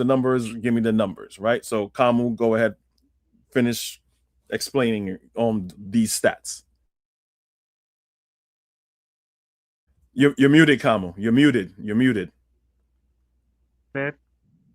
My bad, Go my ahead. bad. Coffee, this is just a ridiculous, bro, like argument, dog. And I don't like it. I don't like doing this with fellow Africans, bro. I don't like this. it's a South direct Africa question, has sir. no. Wait, No, brother. we're moving on. We're South Af- moving on from the education segment as far as like showing Okay, improvement. it's fine. I can talk about other parts of the economy. Exactly. South Africa has more than 1,000 billion worth US dollar worth billion of companies. More than 1,000, brother. Who And owns those for companies? exactly, I'm getting there. Thank you. In order for a company to be established in South Africa, and I don't agree with that, but my government wants 30% to be for black empowerment, right? So, Kofi, please understand, if we have over 1,000 billion worth companies in South Africa and 30% are owned by black people, bro, like what are you talking about here, dog? Okay, is So there income You inequality? understand where we are? there's a racial disparity that Is they there income have. inequality in South Africa? Is it There money? is. Okay. Okay, so there's income inequalities. The stats I read is like something like 328% difference in median income, 328 difference in overall the value of each household. So Mhm. what you have in South Africa is a two-tiered system that heavily is shifted toward the white T minority. So you're bragging about all these things that white people have created and benefit from, but you don't reap the same benefit that they do. That's the only thing I'm pointing out. You talk about all these universities, all this infrastructure, but you are in a two-tier society that does not benefit you. That's the issue that I'm having here. And I have a question for you. Do you consider these white T people who who control the economy, who own all these land resources, are they immigrants? Are they indigenous? Go ahead. No, they're settlers, bro. White people in South Africa are settlers. Look, I'm not bragging about anything. I'm just stating facts, bro. You know, I don't like when you make up. Okay, so I know South Africa's What did I situation make is up? What no, did no. I make up? Hold Explain on. what did I make up, The sir? fact that Where did I the lie? Where fact did I that lie? the fact that fellow Africans come to South Africa with skills, there's no such thing, bro. You don't live in South Africa. There's absolutely no such. I was even shocked when I was talking to Coffee, when Q told me that um Nigerians in America are leading in terms of acquisition of degrees. I'm like, what? Why are you That's getting those true. type of That Nigerians? seems to be the consensus. That's It seems true. to be. Bro, I was so It's shocked, bro. I'm like, the ones we get in South Africa, dog. It's like, bro, Oh, I remember what that the fuck is going conversation. on? I remember that Yeah, conversation. exactly. Yeah. Understand? So for me, it's bro. It's not even about. It's out of concern, dog. Like people in, bro, the types of immigrants we get from the rest of the continent that come to South Africa, bro. It's the worst. Like it's we get the worst people, which is why there's so much anti-African sentiment in South Africa. because we But get the West high. hold on. Put a pin in there. You said there's a lot of anti-African What sentiment in South Africa. what about But anti-white Chuck, sentiment? you gotta hold on. Hold on. I got it. You're saying there's a lot of anti-African within South Africa, which is also in Africa. So these people that have this anti-African sentiment, are they the Boers or are they the indigenous African people? The people. Yeah. It's my people. What people? I didn't hear that. Sorry? Are you sure you're just not repeating the white man's Wait, the people that have this anti-African sentiment in South Africa, are there the black people of South Africa or the white people in South Africa? No. It's my people, you know. All right, so this is the part that makes this is the part that I'm struggling with right now. You're a Pan-African for Africa and for the unity of Africans, and we understand what Pan-African is, but you have anti-African sentiment for African people. He's a Pan-African who hates Africans. Makes that make sense? That just makes no sense. No. Coffee, not me. I said my people, not me. I'm a Pan-Africanist. Okay. I said my people. Because of the quality of... You also said you want all immigrants out. You did say that. You said used to... Of course. You see, you don't see the hypocrisy. Is that Pan-Africanism, sir? But you don't mind the white people, though. You want the Africans out, but not the white people. That's not Pan-Africanism. No. Chukwu, don't put words in my mouth. I never said that's what you said. Wait, that's no. Wait, hold on. I'll tell you what I said. No, hold on. I will tell you what I said, and I'll tell you what I did not say. I never said I don't mind white people. I said white people in South Africa are settlers. And then when it comes to do you want them out? Do you want them out? Of course. I can't tell. Well, you don't have to. You don't have to, bro. You don't have to. You don't understand where are the Dudula marches in Cape Town? Why is Dudula not marching in Cape Town? Bro, I'm not part of that. Where are these marches where the white people live? Why are these marches only where the black people live at? Coffee. I have clarified that all these... You're dancing around the question, sir. Wait. No, you don't give me a chance to speak. Hold on. I'm going to let him finish, and I'm going to play this video after he gives an explanation. Coffee. I have clarified in our chats before we even came to the show that people who are pushing for illegal immigrants to leave South Africa, most of them have white proximity, which is why I don't identify with them, bro. Okay. I don't identify with. But you repeat the same rhetoric, the exact same rhetoric. Bro, I don't have to identify with them, you have though. To stop cutting him off, man. I'm gonna play the video. I don't have to. After I play the video, Tegway, then you could go. But you have to let Kamu talk. You have to let him talk. And after you finish talking, I'll play this video. Then you can say what you got to say. Go ahead, Kamu. Yeah, I'm saying we can have the same talking point, but I don't have to identify with them, bro. I don't, bro. And at the end of the day, dog, I see the struggle of my people, bro. You cannot come from Nigeria when you had your independence for 66 years, bro, and come to a 31-year-old country and expect those people to welcome you with warm hands while they're still trying to figure out themselves, bro. South Africa is a limping child. We need a chance, dog. And it seems like people don't want to, which is why I say now, my stance on even legal foreigners has changed, because I understand now that people don't want to give us a fair chance, dog. We can't even deal with white people. You understand? They don't want to give us a fair chance. And for us, it's even crazier, because we have a lot on our plate, dog. And people like Chukwu don't want to understand. You know, they be sweeping up and changing the rhetoric. And this is what makes me angry. Legal immigrants of African descent who come to South Africa, they have mental capacity of understanding what's going on. They don't need to be taught. They understand what's going on in South Africa, and they come here and they undermine our struggle. And how do you expect me to look at that and say, you are my brother? You're undermining my struggle, dog. There's no way I'm going to be nice to you. There's no way, bro. There's no way. So all right, I can, yeah. No, Okay, I get and I Kofi, understand. we got to do better with this screen time, Kofi. I'm on mute like 90% of the time. I would I didn't like put to, you on mute. Only put you guys on mute one time, and that was just like 2-3 minutes but ago. I I didn't. mean, like this is the Kamo show. I thought we were having a debate here. I we are. I'm trying to give my little input, and I'm trying to be fair. I'm letting him get his shit off. You're next, right? After I play this video, you could get your shit off. You know what I'm saying? And you could say whatever you want. When I play the video, you understand why I'm saying what I'm saying, right? But I just want to drop my 2 cents in before I play the video, and it's your turn.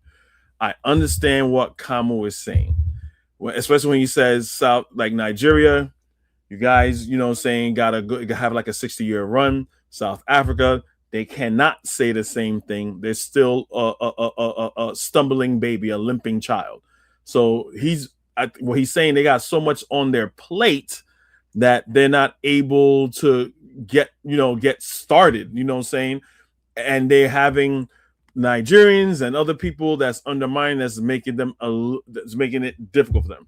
I kind of understand what he's saying.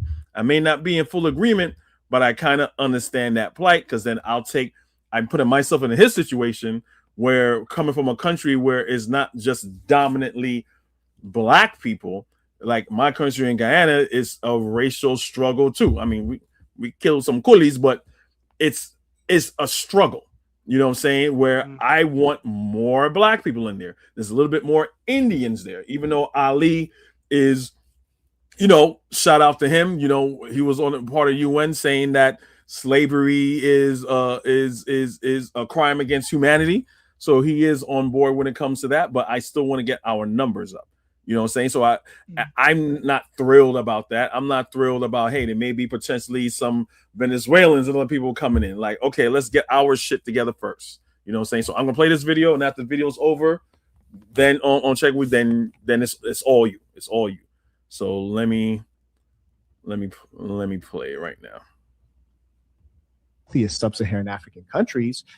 If your country, South Africa, which is one of the wealthiest sub-Saharan African countries, you guys should have great compulsory public education. If they did a good job for you Black Africans, you guys would be higher skilled than the people coming from Congo, the people coming from Zimbabwe, the people coming from Mozambique. So when they come in, they would occupy your low-level jobs, and you would not be competing with them economically. That's number one. So the fact that you think you're competing with these economic migrants only reveals flaws in your existing system, which lets you know that the fat cats at the top, i.e. the white people and the Asians, little buddy, they're the ones that are milking your country and the resources. And some of them go by names like the Oppenheimers. Yes, some of them own entire mines. And it's so funny that the richest people from South Africa are the Elon Musk or the Oppenheimers, the whites. And you guys are so brain dead that you would like to attack your Black brothers who are in the exact same situation that you guys are in.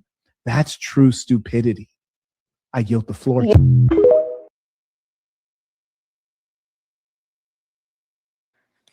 Chugway, you got the floor. That's well said. That's well said. And that's Chugway, exactly right. That, and Kamu gets to respond. But go That's ahead. exactly right. So that's the issue we're having in South Africa. I am sensitive to this, to the what's happening. The white people control such a big part of the economy. They've created a two-tier system where was built on purpose to put you in that position. Apartheid never really ended. You just had a change of the figureheads, but the economy still is controlled by the YTs, the businesses, the access to jobs, and you are a second-class citizen in your own land. But notice, there's 4% of that population of South Africa are immigrants. You are saying that immigrants are taking your jobs. Immigrants are That's the not reason true. why. Immigrants are the reason why. You're blaming all the issues of South Africa on 4% of immigrants, when it's the 7% of white people who have structured a system that is harming you. It's the system that is harming you. So I just want to draw attention to the fact that the system that is controlled by white people, you aren't marching against that system. You're not marching against the person who actually controls the immigration policy. You're not marching against that. You're marching against immigrants. You're not attacking the root causes, right? And that's, to me, is a sign of a lot of weakness and cowardice. And you sit here and talk about you're a Pan-African when you consider the white people who control you and your economy, they are your brothers and sisters. They're not indigenous to Africa. In fact, they they are the reason why these conditions exist. But the people, the Africans who are indigenous to Africa, these people are foreigners that need to be driven out of the country. So what you're practicing is not Pan Africanism, sir. It's I don't know what even to call it. Don't ever call yourself a Pan African again. And I land. Okay. Go ahead, Carmen. The floor is yours. Oh my goodness, this is, I've never had it. So first of all, Pan-Africanism for me, bro, doesn't start today because I find it attractive. I can give you a list of my forebears. Pan-African Congress, I mean, Pan-African Conference in the UK in the 1900s, when it started there by the what's the brother named Kofi from the Caribbean? Walter Rodney, Garvey. No.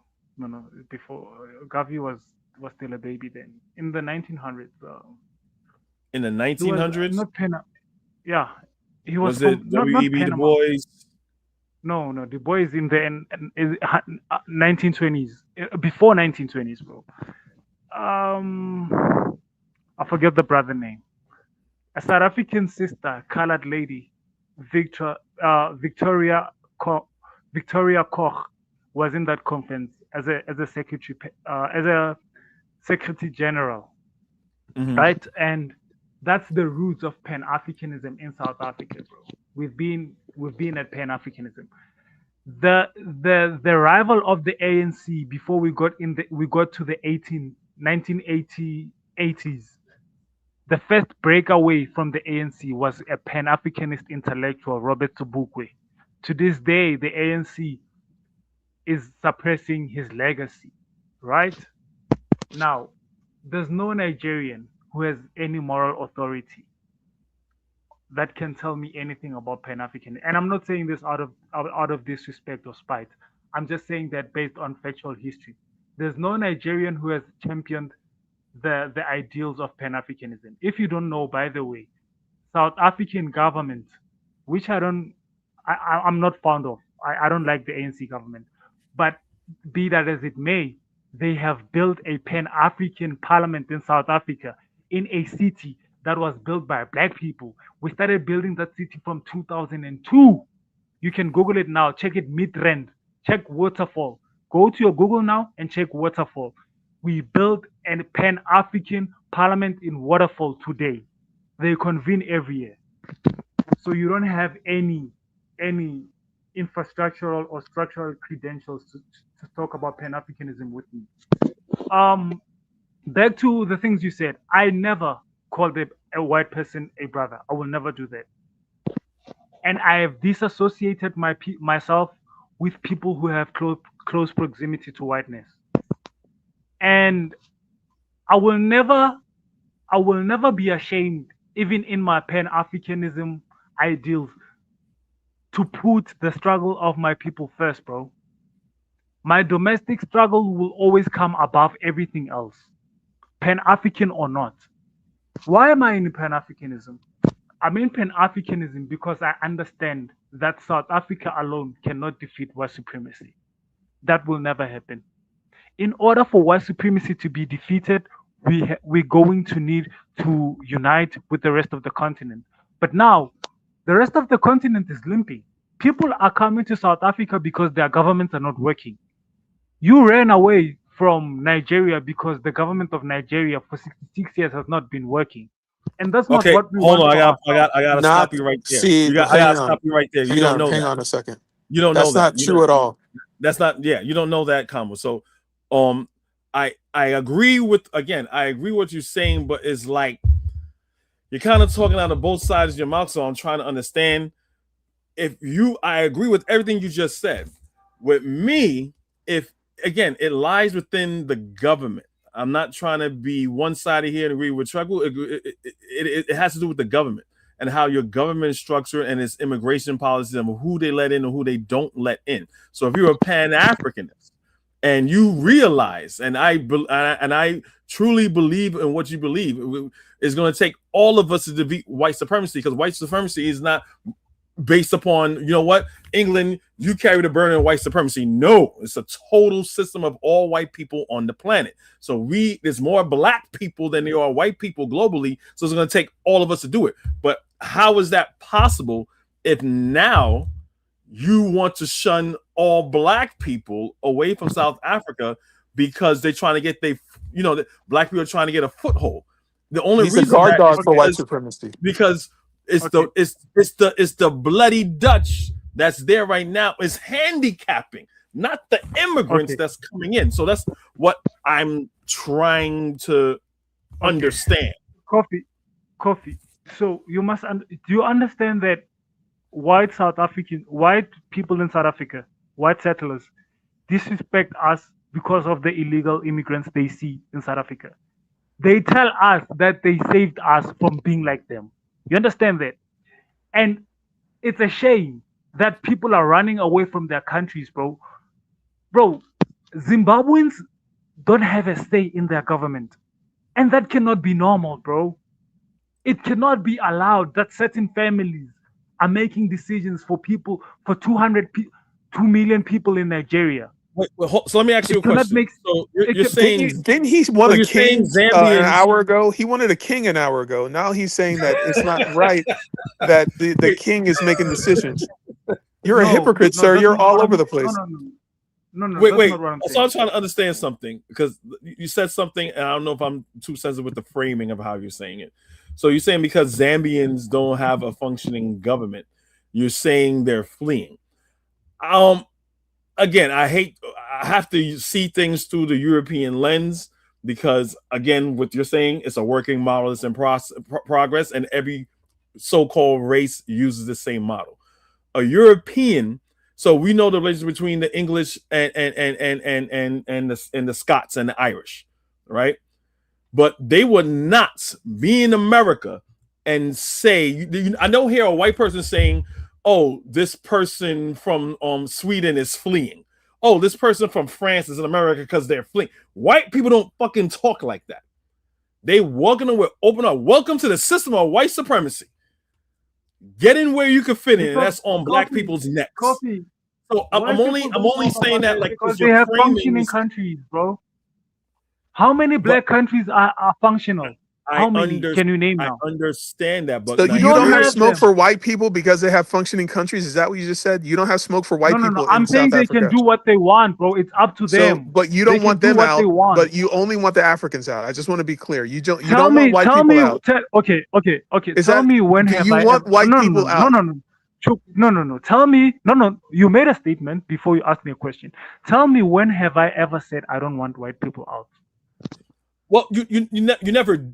I mean, you said you didn't want white people out, but it seems like you said that they had functioning countries. The contention of the problem. What I'm getting so far, the bane of contention with your problem, why South Africa can't get a foothold on power, is through immigrants and them not taking. You said that the white people make fun of you because of the immigrants. So the immigrants are the issue because you're being made fun of by the white people. But I'm asking you, how come you don't have this same smoke for the white people?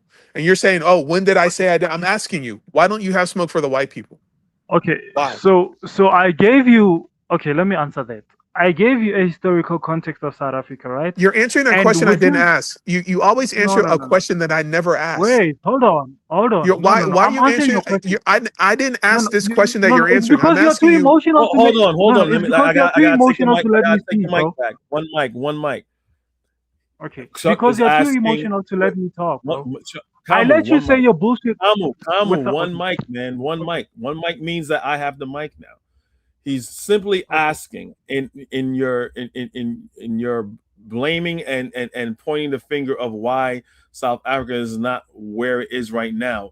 where are you putting the blame on the white people that own most of the wealth and is pulling all the strings? I think that's what he's asking. Yes, but he's going to answer a different question. Okay. Kofi, never have I ever said that the source of our problems is illegal immigrants. Never have I said. I will never say that. I will never. Okay. So for us, especially those who believe in Pan-Africanism, getting rid of illegal immigrants in South Africa is a step for us to gain a stand and continue our fight, bro. Because it's almost. So wait. He said he hold on. I got it. So what? Wait, so if you were in charge of Africa right now, let me ask you a question, Kamu. If you were in charge of Africa right now, right, and you had the levers of power, who would be the first people that you will expel from South Africa? Without a doubt, white people, bro. Like, if I have power, I mean, come on. Okay. All right. Go ahead. Continue. So I'm saying to you, remember I said that we have the worst kind that come to South Africa. They are waiting at the door, bro, to replace you when you are fighting. So since we gain our so-called freedom, we have forced our government to give us free education because they didn't want to. They were taking all those proceeds to themselves. We forced them to give us that. We demolish all the white symbols in our universities and public areas.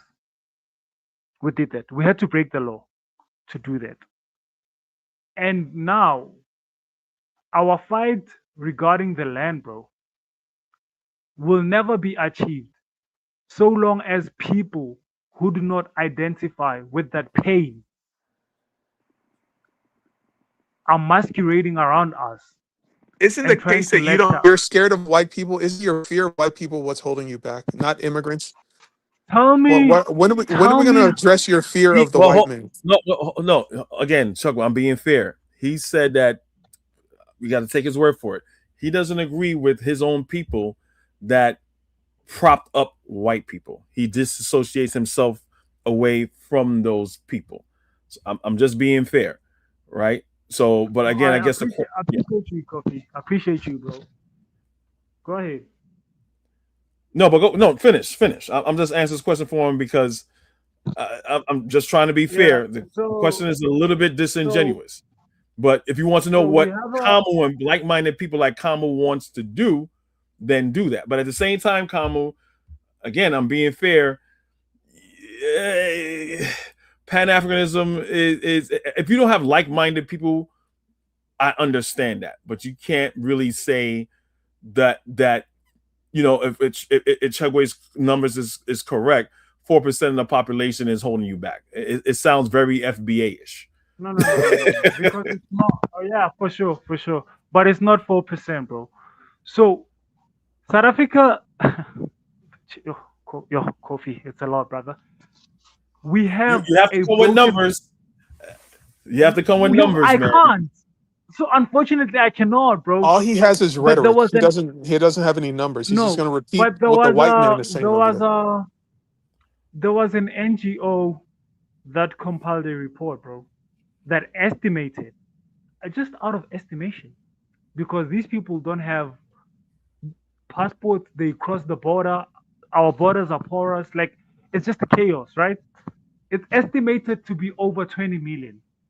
And how do we see that? We see that because every corner of our country, there's someone who's. So can I ask you? Can I ask you? Where did you get that number from? No, I got it from a research institute, bro. South African institution or UN? Yeah. South African. No. South African Research Institute. Okay. You know, but it was just rough estimation. What's the name of this? I don't trust it either. I don't trust it. But you're repeating the thing that you don't trust. That doesn't make sense. Come on. Man. I even believe it's more than that, bro, because of what we see on the ground. You're not here, bro. Do you hear what's happening? You're not here. You're not here. He doubled down on it. You see what we're doing here? You see the game that's being played? Because you're not here. You're not here, brother. You're not here, bro. He's doing that trust me, It's bro crazy, shit. There's man. 100 million Nigerians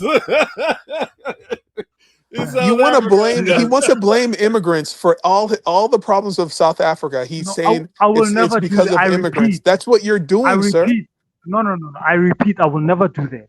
I will never do that. But I'm saying to you, in order for us to deal with our problems, bro, and it cannot be that South Africa can deal with these issues while the rest of the continent is not, bro. Like people only want to unite in South Africa. Why, bro? Why can't we go to Malawi and like? Why can't everyone fix their little corners, bro? Do What you know kind how of a many South continent will? African? There's 1 million South Africans outside of South Africa in other Okay, it's countries. fine.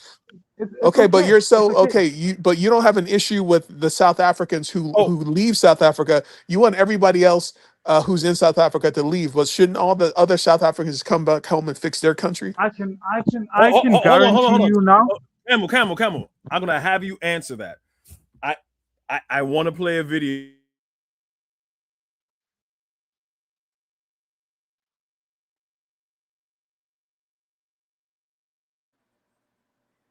I don't know if you're muted. I don't hear anything. Yeah, I also Oh, my don't bad, hear my bad, anything. my bad. Yeah, putting that. Chokwe just mentioned something that's really good. I have a video that I want to play, and you can answer him and the video after I play it, because that's a very, very good question that he brought up. Hold on one second. I'm gonna. Oh, I can't do that shit yet. You know what? Fuck it. I'm just gonna do this. All right, I'm just gonna play this. If you are in this country and you are from Congo, wait, help me. Mozambique, Nigeria, and you are in my country and you don't have a permit, hierdie ene kyk hierso, jy kan bly in my land. Jy's vas. What do you mean? I'm deporting you. Kom terug huis toe. Bye bye, kyk hierso. Bye. Jy moet gee apa so alle. Voetsak huis toe. I'm sorry, it's not xenophobia. It's just SA first. Can you imagine a white man in Africa telling black Africans to go back home? I have You- a very interesting. What I are have a they very interesting. these people? I have a very interesting Have you response for forgotten this how you one. got here? Did your ancestors come to South Africa with papers? No. See, that is the problem here, because you say it's SA first, South Africa first, but for some reason you own most of South Africa. You own the land, control the economy, run the system, but it's SA first, right? You are benefiting off the system your ancestors built at the detriment of black people. And the dumb South Africans are flying with this. It's painful. It's very painful. Sir, you do know that we only have countries because of you, right? Because of what your ancestors did, right? Before you showed up, we were harmonizing. We were in sync. I mean, do you see this? Go ask the Ngoni people where they come from. Ask them how they got to South Africa. Are you going to send them back to Cameroon too? God. South Africa, your father. Your father. Now I have to talk to white people. Now Massa joined the chat. God. You see, I always felt like it is Massa putting you up to this, and it seems like I was right. See, I know what you want to do, sir. What you're doing right now, Mr. White Man, right? You are trying to divide and conquer. You want to isolate South African blacks so you can put them back into apartheid. But it's okay. We're not going to let you. You may have succeeded to convince the few black South Africans that fell for your dumb act, but the rest are not aligning with you. We are going to get that land back. That's the thing. You thought we were here to take jobs. You thought closing down stores was going to stop something. We are coming for our land back. All of it. All you Dutch people, all you Indians. It's time to go back home, bro. It's time to go back. In fact, why are the Africans in South Africa not fighting back? Why? So you're telling me someone can just walk up into your store, tie you up, loot your store, and then put bags of rice on you? No. West Africa. In fact, the rest of sub-Saharan Africa, it is time. Yeah, no, it is time. It is time we kick them out. I think the black South Africans will survive without these Muzungus. Yes, because now they're asking us for papers. Papers, your father. You're asking me for papers. Sir, you're asking me for papers. Me on my If you are in this country, Okay, you can drop it now. Yeah. So you can respond to the video or what Kamu I'm sorry, or what on Chugwe was saying. Okay, let me respond. Man. Okay, this is my first time hearing another African saying we are coming to take our land in South Africa. I've never heard anything like that. Quite interesting. So there's a lot of claims here. First of all, that guy is not white; he's colored. I can pick the accent. I know how the white accent sounds. So real quick, I'm sorry, I know I'm cutting you off. He's not a white man, he said. So no, well, because in South Africa there's three, little three. You have the indigenous ones like Kamu, then you got the colors, which is a mixture of the Dutch and the original South Africaners. Then you just got the white people who's just straight European. But he looks straight European to me. He's a buffer class. He looks white to me. I can't tell he's not. Yeah, he looks white to me. But this is a white. That's a whole white man. Yeah. No. I can tell by the accent, dog. I know my people. The accent. I know the accent. In Nigeria, we call that a white man. But go ahead. Well, he's white. When he leaves South Africa, he's just white. What's this? What's this guy, man? Vic Mensa. You know Vic Mensa Coffee? The guy who does content. No, not really. I think it's like the second, third video I ever heard from him. No, the guy who Big Mensa grabs an orange. Yeah, he grabs an orange and speaks, and conscious brother. Oh yes, I know him. Yes, I know him. Yeah. He looks Ethiopian a little bit to me. Yeah, he has a white father now. He's always grabs an orange. He's by a pool and everything. Yeah. Yeah, that brother. He has a white mother and a black father. Big Mensa is from when he's in Ghana. He says people in Ghana refer to him as a white man. So come on, think about that. If he tells him his mother is one of his parents white, I thought that brother was East African. He looked East African. No, he's Ghanaian. No. His father's from Ghana. Yeah. So this man is colored, number one. Number two, brother. So we have a continental league, Kofi, right? Where champions of South Africa play like champions of the rest of the continent. Brother, if I can show you the videos of how we get treated when we go to African countries, it's not good, brother. Every time we play games, there has to be some military presence. But when they come to South Africa, bro, it's all free, dog. Like, they get the love and stuff like that. You understand? So for me to see a Cameroonian brother coming and saying all these things, I don't know how to feel, man. Because I also have a that's fair. There's also a friend of mine, a Cameroonian guy. We talk a lot. He's very concerned about what's going on in South Africa. He's also a Pan-Africanist. He's in Atlanta.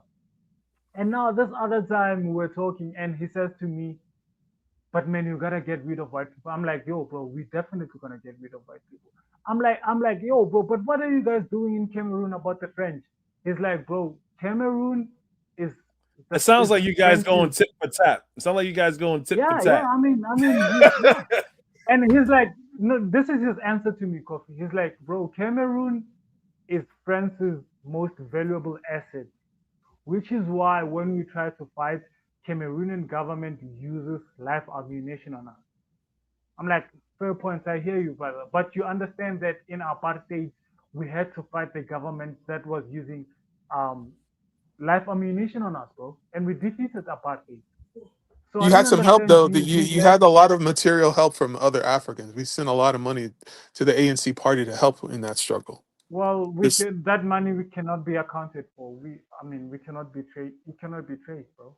We know nothing about that. I'm telling you about stuff that was happening on the ground. We were being shot live ammunition. So that was the point I was making. I'm like, bro, your country is being led by someone who's 50 95 years old. He just elected his son to be a deputy, and you are speaking to can me we? from But can we? Florida. It's not about No, Cameroon no, right now. I kind no, of want no, to no, get no, no, no, no, backtrack no, to no. what that But guy was Kofi, I'm saying. drawing parallels here. I'm Okay, showing okay. you the He's hypocrisy dancing. of He's dancing a Africans. lot. Nah, he's No, drawing I'm not. parallels. He's drawing No, parallels. no, no, no, no. I'm showing you the unfairness when people deal with South Africa, bro. It's all fair and well to say we have to deal with the white man, and I understand that, and we know that's our original sin, dog, and it has to be addressed, right? But also, people have to tell us what they have done for their countries, bro, that are older than us. South Africa is the youngest, bro. We are 31 years old. We're still limping. And also, tell me, Chukwu, I need you on this one. So the Is fact that it you're fair? only 31 years old means you got to get rid of the black Africans first, then the white man. It No, no, sounds like you're no. just Tell, no, no. scared. Hold Why? on. Why? No, He, Explain the he didn't no, fear. say, no, come on, Chuck. He didn't say that. I no, asked no, him. He said no, if no. he was in charge, he would get rid of the white people first, right? Chukwu, tell me, Then the Nigerians would get the same acts. That's where I disagree. No, no, no. No, no, no. There wouldn't be no coffee. Had we been in power, there wouldn't be a. We wouldn't even stress about Africans who come to South Africa, bro. It wouldn't be an issue for us, bro. Come on. Okay, cool. Now, Chukwu, We should be leaving all African immigrants in South Africa and attacking the South African government and the black people collaborating with the white people in there to cause such hardship for the everyday black South African people. That's what we're trying to say. At least I know that's what I'm trying to say. no. So no, I need Chukwu to answer me on this one, right? Considering the historical context of South Africa and where we are in our struggle. So Nelson Mandela, when he became first president, the first speech he said, the struggle is not over, right? And most of us Pan Africans, we believe that he sold out. But anyway, he told us that the struggle is not over. You still have to continue the struggle, right? Now, I need for Chukwu to engage me here. Do you think it's fair for someone who's 66 years old to come to someone who's 31 years old and try to share whatever crumbs he's having from the table and not help them fight the enemy and expect to share the crumbs with them? Is that fair? I don't I need you to resonate. engage me on that. I don't resonate with that framing. That framing is very disingenuous. How A is it six, though? How is it though? How? you're saying that okay, so Nigeria is a 61-year-old, South Africa is a 31-year-old, and we're trying to share. We're trying to. What are we? Are you talking about Yeah. government assistance? What are we No, no, no, sharing with no, you? no, no, no, no, no. I'm saying What you're is trying being to shared? What is being shared? you're the economy, bro. The crumbs. The economy is not a zero sum game. So if a Nigerian goes into South Africa and starts a business, he's going to generate revenue based on the value that he's able to produce, and he's not his a dollar he earns or whatever currency you use doesn't steal from somebody else. He's creating value and he's also creating jobs. So this analogy is a false analogy. Now, at the same time, now understand you may have some Nigerians that are lazy, right? Because there's no such thing as people being 100% law abiding and productive. So if we're talking about, hey, how about the ones that are not adding to the economy, adding revenue to South African economy, right? And for the ones that are no good, yes, get the fuck out. Anybody would say that, but I think Chuck Chikwe is taking it like you saying, well, all Nigerians are coming to South Africa are not productive members, and I would agree with that because not all. There's no such thing as all people are just lazy. It's kind of you see what I'm trying to say. Imagine? No, no, no. There's a point I didn't make yet. Kofi, could you imagine your brother coming to your house, also understanding that you have issues with your landlord? Let's put it that way. And then your brother comes to your house and he sells drugs to your kids, and your kids Wait, become addicts. wait, Wait, wait, hold wait. on. Let me finish my question. Let me finish my question. This is analogy. Let me finish my question. Your brother comes to your house, you have issues with your landlord. Your brother comes to your house, he sells drugs to your kids, and you were kind of expecting your brother to come to help you, bro. And on top of that, he mocks you. He tells you how lazy you are, how incompetent you are. He doesn't see your struggle. He tells you that you could have long gotten rid of your landlord. You tell me you're gonna be friendly to that brother? No, what I'm gonna do, I'm gonna call mom and dad or call grandma or grandpa to beat his ass. Exactly. All right then, but Exactly. I'm not gonna say fuck my brother and fuck my whole family. This is just my house. They all could kick rocks. I think that's what you're doing. I'm trying to make a distinction between our family members that are deadbeats and the ones that are productive. I'm not gonna But give is it my whole unfair? family the Is it finger unfair? Is it because unfair, my Coffee, for you to brother. say? Hold on. I'm not gonna give my whole family the finger because my brother is being an asshole. I still got my sisters and I still got my other brothers. He's I'm not trying gonna to give my say that Nigerians are drug dealers, Kofi. He's saying that we're just a bunch of criminals. They are, bro. And you're letting it are. slide. You're letting it slide. Everybody's No, fucking no. drug dealers. Look. Coffee, Again, I we said, hold on. haven't I seen. said in the beginning, there's no such thing as a utopian society or nation on this planet. There's not. There's simply not. We're all humans. Some are just way worse than others.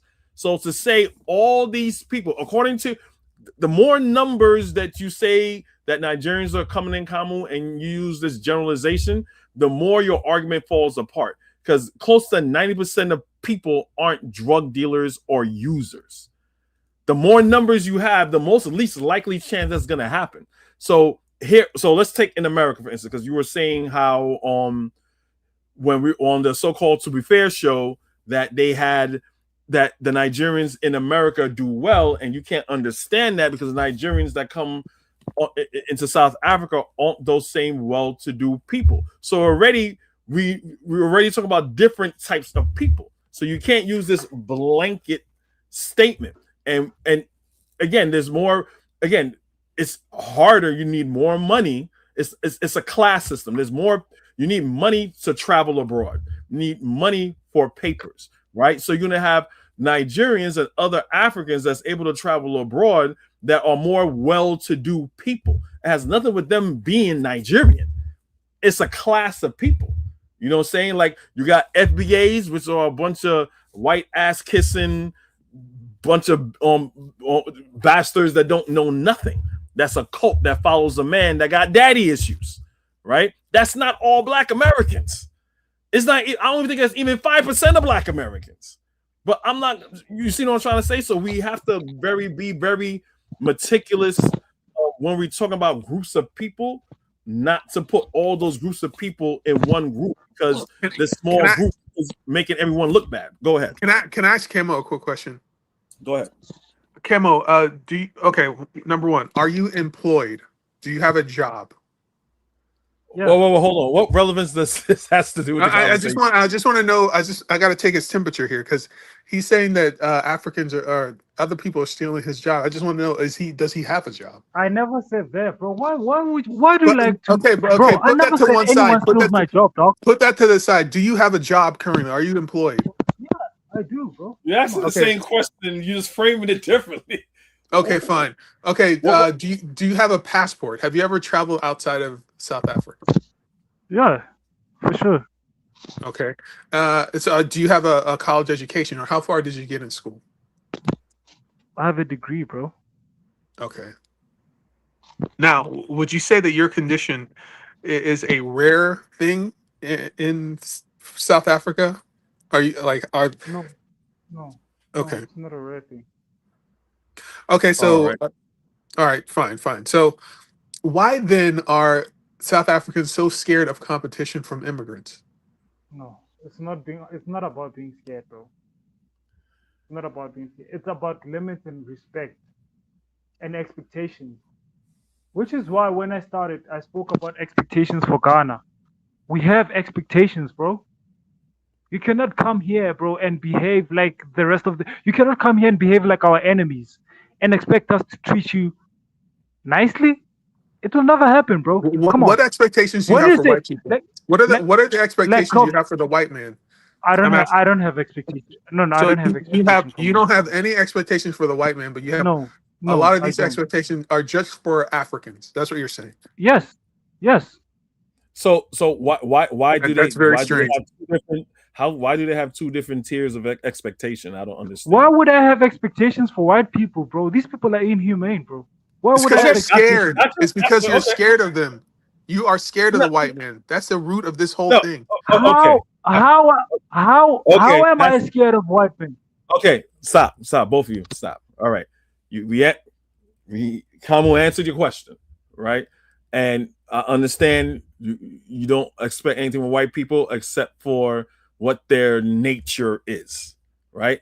So I get that. So let me play this video, and we're gonna respond to this video.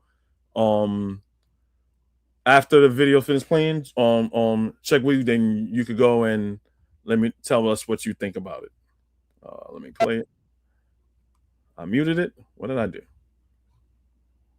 I didn't mute it. Oh man, what did I do? It's playing before. All right, hold on. Let me refresh it. I don't know.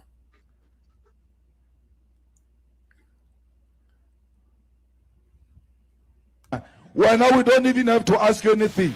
I coupe. Before it comes to us, let's stop it there and say, let's deal with illegal immigration through the laws of this country. The Minister of Home Affairs is a DA minister, but they never match the Minister of Home Affairs, who is responsible for illegal immigrants. Why? They are scared of white people. Look at them. When they speak to a white person, they are very respectful. They show manners. When they speak to a black person, they are violent. When is that march going to Cape Town? Because a lot of illegal immigrants, white immigrants, are in Cape Town. Let's see them going to Cape Town and asking whites to produce their IDs. The same way here in Northwest, a lot of whites say they own land. If you ask them to produce a title deed, they don't have. They gave each other the land early 90s when now we don't even have to. Yeah, I want Julius Malema to be the next president. I remember, Kamo, you were telling me certain things about Malema was not on the up and up, but I'm not there on the ground. But what this man is putting out, I agree 100%. I never hear him say anything that's like off code, really. So, what do you think what he said about immigration and what do you think what he said about immigration and how you have some South Africans that you admit there are your people that are lock and step with white people and they don't chastise white people when it comes to immigration, but they want you to focus on black immigration? You see, Kofi, you don't understand this man, bro. He will be president of South Africa as per the request of Stellenbosch, which is white supremacy corner in South Africa. He will be. You don't understand this, brother. This is the same man. You saw here. He said he's against illegal immigration. This man took a podium and said, of white people. He was talking about white people. Oh, he said white people?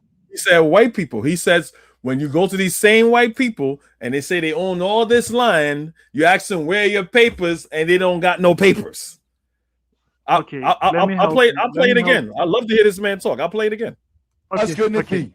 I coupe. Don't even have to ask you anything. I coupe. Before it comes to us, let's stop it there and say, let's deal with illegal immigration through the laws of this country. The Minister of Home Affairs is a DA minister, but they never match the Minister of Home Affairs, who is responsible for illegal immigrants. Yeah, why? Kofi, you can cut it, white people. What was that? Yeah, thank you. So you said, well, he didn't say the part where at the end is where he talk about the white immigrants and taking land, and no one asks them about. But you say you own all this land. How come there's no marching to the person who actually controls immigration? That you're just marching on immigrants? That's a very good question. Go ahead. Sweet. Let me engage there. So Leon Schreiber is a Zimbabwean white guy. Zimbabwean whites are called Rhodesians, right? Rhodesians.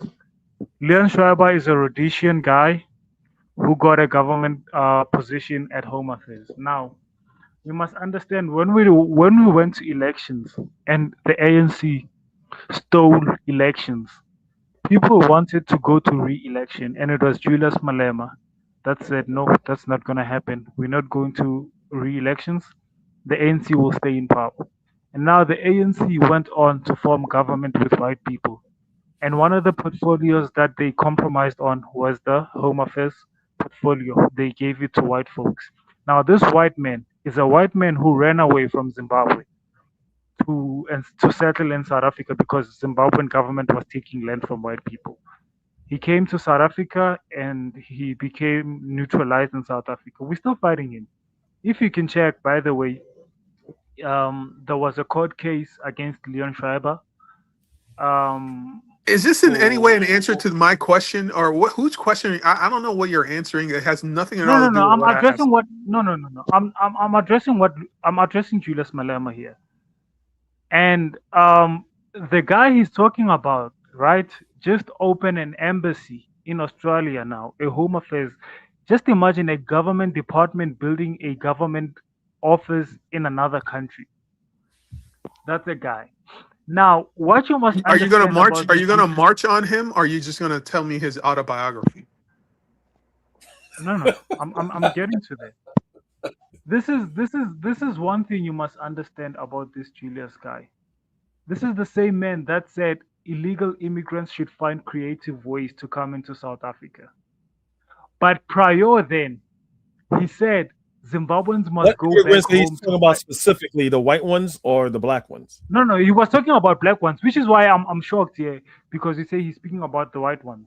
There he was speaking about black guys. He said they should find creative ways to come into South Africa. And then he there's a clip about him where he said there's nothing sentient about Zimbabwe. Zimbabweans must go back to fight Zimbabwean issues. This man is a hypocrite, bro. He's getting his This is not his clever. misleading. What you're saying is not even clever. You are asked a question about why don't you march on the person who actually controls the But immigration we system? have Chukwu, we have But Well, now according we you're to have though. Julius Malema, he says that's what needs to happen because It has when would this happened. march? When It did it has occur? happened, bro. Bro, When did it happen? bro.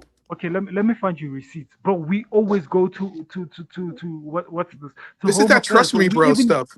When did that happen? no, It we should be in even the no. news. Okay, let me get you receipts. We let him even go. Let him go. yeah, we even arrested officials from like close to 100 officials, bro, from Home Affairs who are selling South African documents.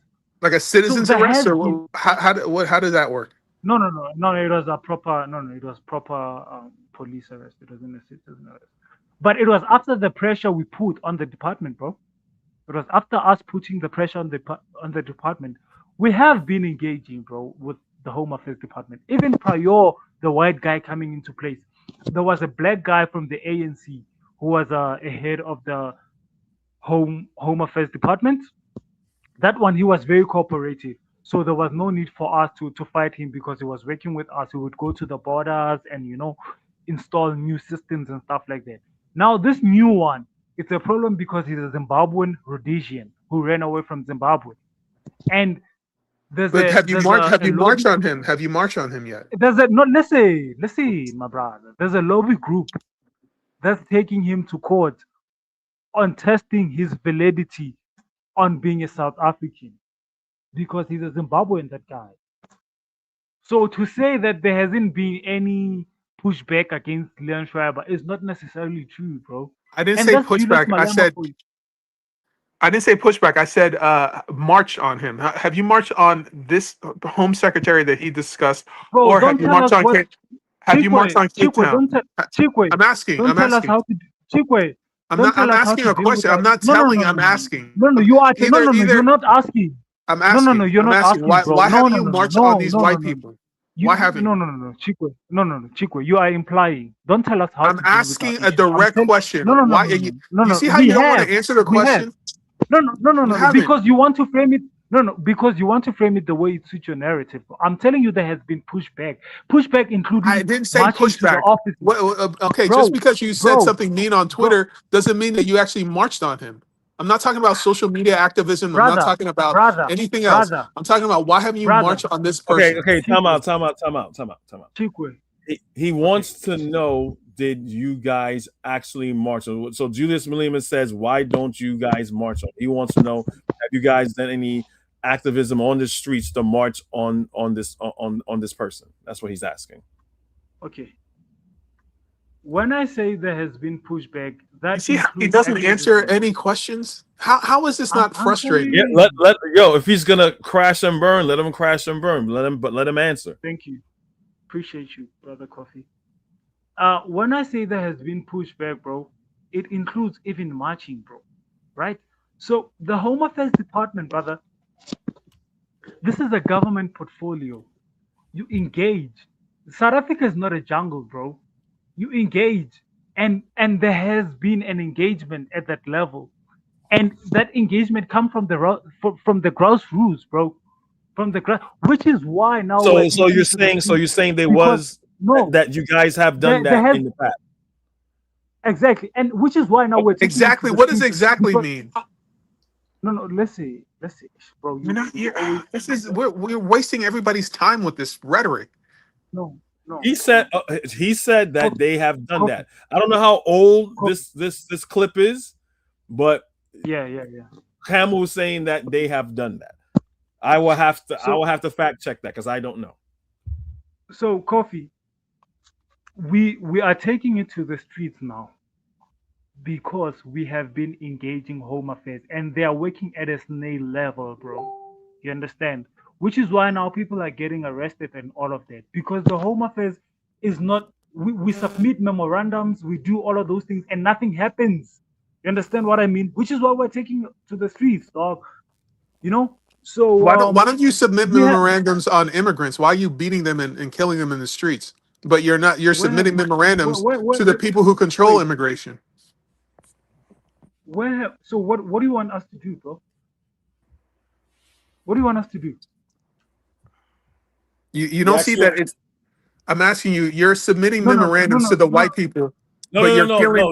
Chugway, he asked you, what do you want us to do? Exactly. Tell me I what want do you. you I want me to want you to. I want you to have the same smoke for the white man that you do for the black man. But all I see is So you fear. All I see is no. fear when it comes to white people, and I see is violence when it comes to black people. How is That's what it? I'm saying. How is it fair when I tell you that we've been engaging the department and now we see that they're working at a snail pace? We are taking it to the streets. How is that fair? When you say engaging, you said submitting memorandums, right? But then when you Bro, say take it to the you streets, know what? Okay, wait, you're hold on. talking about You beating seem up Africans. no. You seem to come from a dysfunctional country. Do you understand how a Whoa, memorandum is we don't no, stop. We're not doing that. I already told you okay, guys we're get not you. attacking people Got like you. that. Got He's you. not coming. Got No you. one here is coming from a dysfunctional country. We may have Got you. dysfunctional people within the country, but nobody's country is dysfunctional. We're not doing that. Got you. 100%. Do you understand what it takes to submit a memorandum, Chikwe? Do you understand how people submit memorandums? You don't submit memorandums by a group of 5 people, bro. You don't do that. You march to the department and you fucking submit. That's how it works, bro. You seem to don't understand this process. So basically, I'm telling Camel, you, you're trying to say that basically is like when you do you're doing it the legitimate way, the way of the way you're supposed to do it in government when you're filing referendum, but then are you saying at the same time you're also doing civic disobedience and marching? I think that's what we wanted to know. Or are you in the street? Coffee. Coffee. I'm saying Okay. we have been marching to. I say we have been marching to the Department of Home Affairs and submit our pleas and memorandums. But the department Okay, so you're has just not been pushing paperwork. You're actually physically there in numbers. and actually submit the grievances and demands. and the Home Affairs has not been working on those demands, which is why now people are taking it to the streets, bro. Okay. You understand, Look, bro? There's more than I would like to there's do. more than I would like to do. even No, real quick. Give me like about 10 seconds. I would like Okay. us, if we can, if you guys want to do it in the future, we need to come better prepared, right? We kind of rushed this, and I only rushed it because you guys were very eager to have the conversation. But we need to come with receipts on certain things because I don't like, if you guys feel my show, I just don't like talking and saying this and that without showing proof, because then I'm, so now I'm just talking shit. now, Kofi, I even see receipt 2023 docs. So imagine we've been at this from 2023. We leading a march to Home Affairs Department in Johannesburg to call for mass deportation of illegal immigrants from 2023, dog, and nothing has happened. And So wait, so hold on. I want to understand for clarity. I want to understand. So your party that you're affiliated with. So this not my party. I don't have a party. I don't have a party. Okay. Not my party. Okay, so my the party so the party my people. Just say my people. Okay, so your people made a referendum for illegal immigration. Now, within this referendum, specifically, what is it detailing as far as like what immigrants that needs to be expelled from South Africa? Is there a race? Is there a demographic? Is there a nationality of these people? So let me tell you the from just the top of my head. I haven't read any memorandum, but I will tell you specifically people who have a problem with in South Africa, right? Did you read the memorandum you sent? You didn't read the memorandum you sent? No. So you have no idea what's in that memorandum. It's just a random memorandum. It's interesting. Go ahead. Bro, what are you saying, dog? I want to know within the memorandum that you guys marched on a person that's on Home Affairs talking about immigrants. Also, you want to know what's exactly in the memorandum? What immigrants are they speaking about specifically? No, but I can tell you from the top of my head, dog. This is my country. I know who's boggling us. Trust me, bro. He knows what he's saying. Trust me. He knows. We're talking about a government document that's been submitted to the South African let me try Parliament to download it. about illegal immigration. I want to know who are the illegal immigrants that they're talking about and targeting. Can I? Yes, please. So illegal immigrants that we are talking about, it's number one Zimbabweans, Nigerians, Pakistanis, and Ethiopians, Somalis. Those are the illegal immigrants at the top 5. Okay. That have been giving us, So is there another memorandum that your people, your party also put simultaneously or earlier or right after about the occupation of these boards?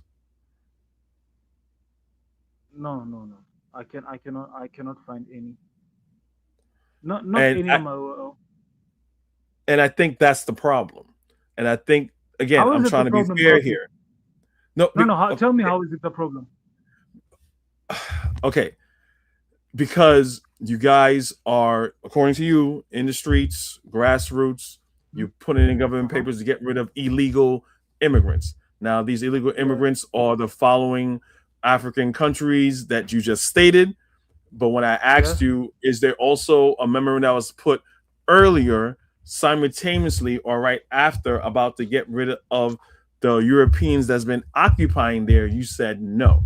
So I find that problematic. If we all know that white people is going to be white people, they're going to be leeches, they're going to be cancers to societies.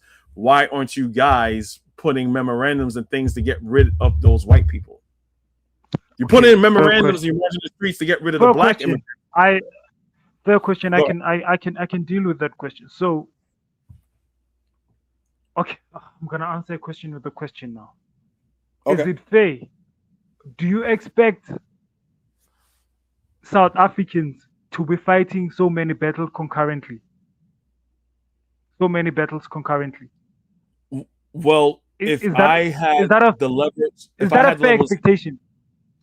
If I had the levels of power, like I said that you would have, I would do the same thing. I will put memorandums, I will put bills, I will put whatever I can do to get rid of the white people there, because they're the ones that's causing all the chaos, not Thank you. people Okay. that doesn't have any economical power coming into the country But trying Cameron, to if have. you're scared of the white man, just say that. Just say that. You don't have Okay. to So dance so around so and play these so games. so You're so scared of the white. Just say so you're so scared of the white man. We get it. You're scared. He's powerful. so I don't All know. right, okay, I don't know what he okay, did to you. we get it, Chugway, we get it. So let him answer. That's why I'm saying that from a legal governmental standpoint, as far as pushing law through and enforcing law, seems like from this end, from what you're telling me, you're only enforcing the law to get rid of black immigrants, and there's still no bill or memorandum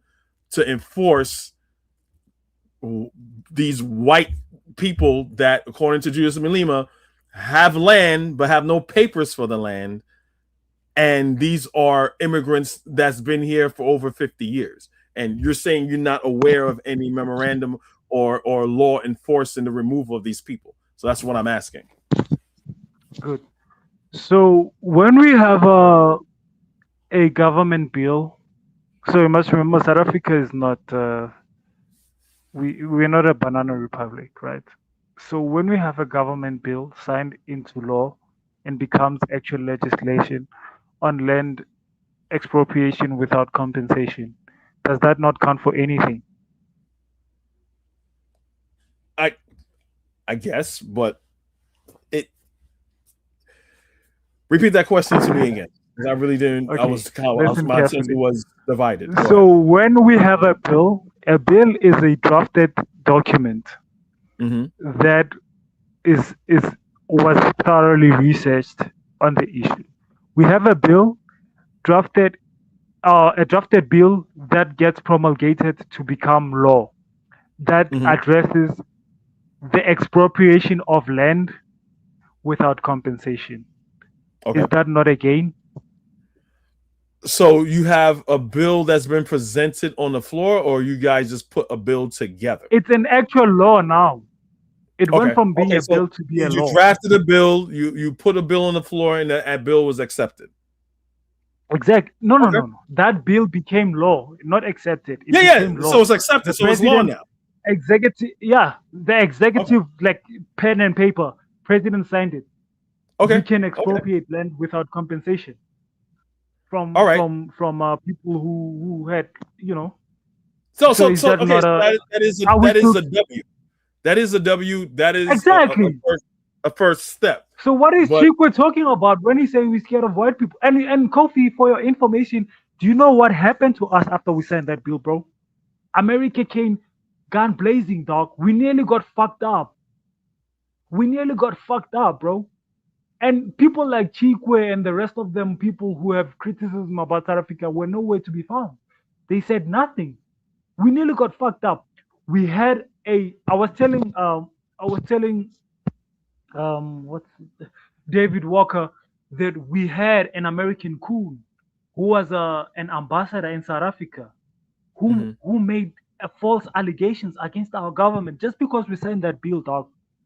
He said South African government was selling arms to the Russian government illegally, and for that alone, we nearly got fucked up. No African country, not a single African country stood with us, bro. And you expect us to have courtesy for people? Come on, man. Come on. I can't really speak much to that. If that's the case, I'm sorry for that. We still need a lot more solidarity with across Africa. We have, because yes, look, white people. I mean, right now they have a strong military, but their first weapon is propaganda, right? It's propaganda, Exactly. and with propaganda, that's how people they get away with a lot of murder. That's how it starts. But I mean, that is the first step. But what Kofi, when you talk about propaganda, bro, it's you're invoking a pain and a traumatic response, which is why we don't want anything to do with our brothers from the continent, bro. Every time South Africa gets accused, bro, and we see how these people work with propaganda when they want to fuck up a country, we get accused. Not a single country will stand with us. and they expect So us to be wait, just as who good as accused you? America accused you, and you blame Africans. Is that what you're doing? no, I Because don't blame anyone. I'm we saying didn't we back don't up see South Africa, and South Africa was on their own. I think what he's trying to say. exactly. No, not even once, bro.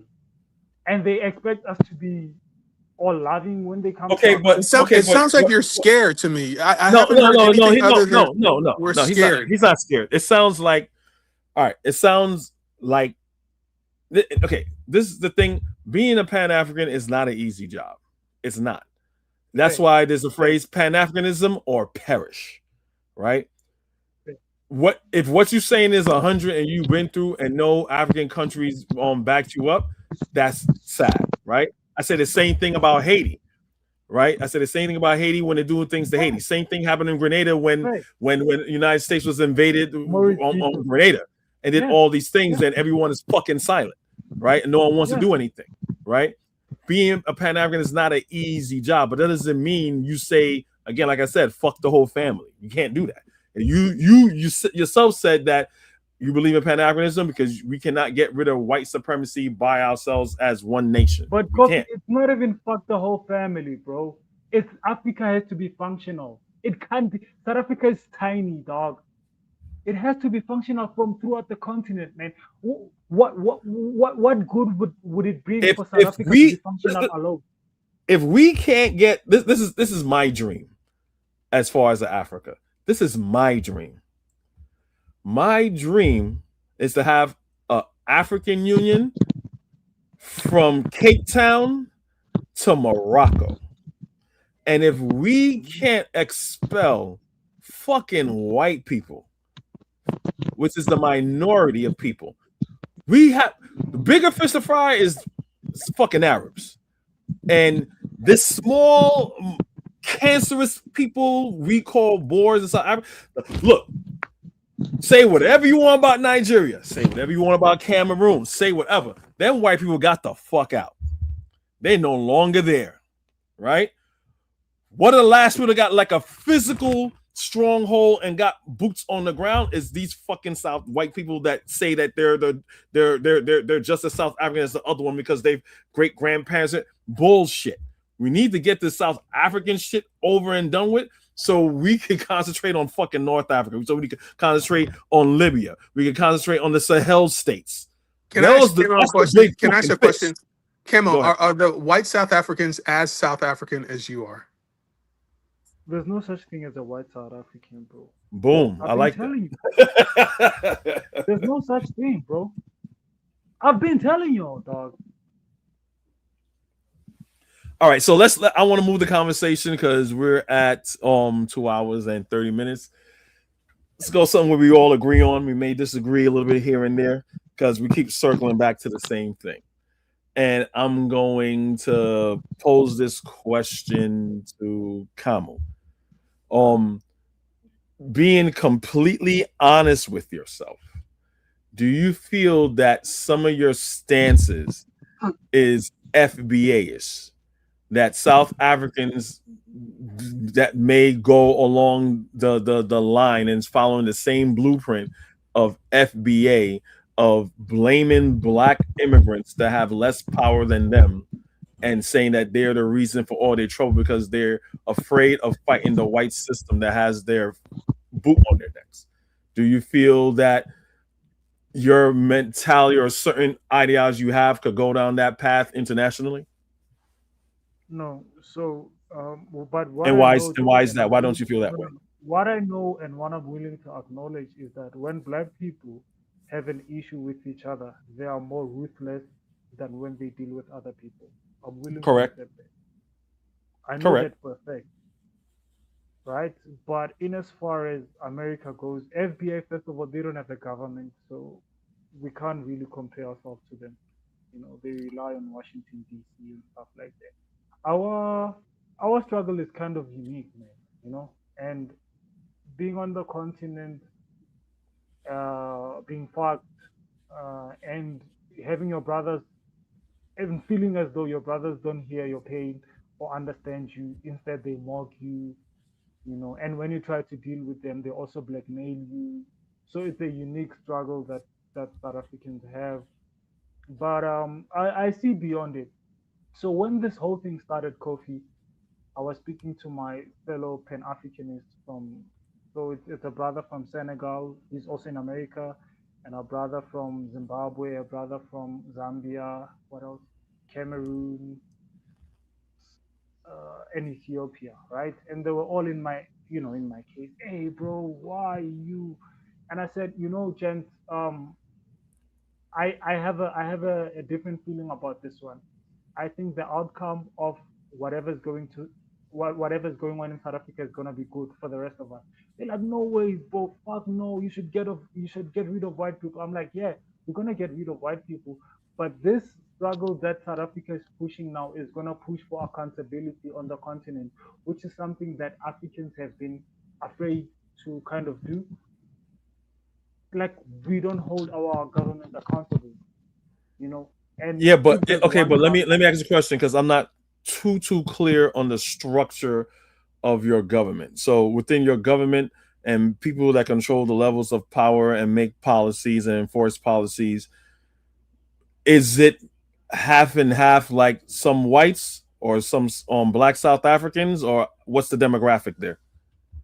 so for the past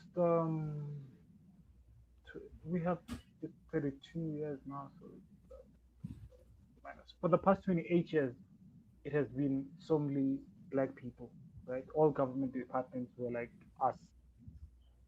And then last elections we had in 2024, they lost majority. They had to form a coalition government, which meant that they have to give some certain departments to white folks. So the Department of Home Affairs, the Department of Agriculture, and Correctional Service. Correctional Service is fucking jails. I don't know why the ANC gave jails to white people, bro. And communication. You understand how dangerous that is? We gave them communications, we gave them home affairs, we gave them the Department of Agriculture, which is food. We gave them. But quick question: I've heard a lot of sentiments online from South Africans, and you'll tell me if this is true or not. That they are tired of the ANC, they're tired of the black rulership, and they want to return to a white leadership model. No, no. Would When you they say say that? no, Would you say no, that there's any truth to that? Are people growing tired of Ramaphosa and the ANC, we and are. they want to break away and go back to the good old days during apartheid? No. Go ahead. The problem is still we're stuck with the ANC is because we don't have another solution. Because we know Julius Malema is a fake, right? We are tired. I'm one of them. I hate the ANC with, or not with everything, but I hate the ANC, bro. I don't like those guys. But I understand we don't have another option. They are the only solution for us. Because if we don't vote the ANC, white people are gonna take over. All these small Nyana parties that are coming, they are funded by white people, and some of them are breakaways from the DA, which is a big white party. So people are fed up with the ANC, yes, solely because of corruption, but also people understand that if we get rid of the ANC, we are fucked. We are fucked. We are fucked, bro. So do you think there's a way to strategically to to deal with the corruption within the government and collaborators that fights against the better interest for all black South Africans without being FBA's calling them crackheads, saying they don't serve any monetary or financial purpose or need within South Africa? Because that is the argument that FBA's and which their handlers are, which is white people, would say the same thing too. Because you got the Republicans, they say the same thing. Oh, what Trump says, oh, the Mexicans, they're coming in with drugs and they're raping people. Well, maybe some of them are good people. When and as I was never into politics like 10 years ago, but I always asked the question, like, wait, Mexicans don't run the government. This is a capitalist society. And if a Mexican person has a job, it's a white person giving them that job. It's not a black American. It's not a Jamaican. It's not an Indian. It's a white person. And I understood that these are just white people that are afraid of competition in a capitalist model. So people are, you see what I'm trying to say? So like it's like you're punching the air and you think you're making progress. And it's like, we all know that these people have nothing, because on the other hand, you make fun of them not having anything and all this other stuff, but you're still scared of them. Why? Because they're here. And it sounds like you don't like competition.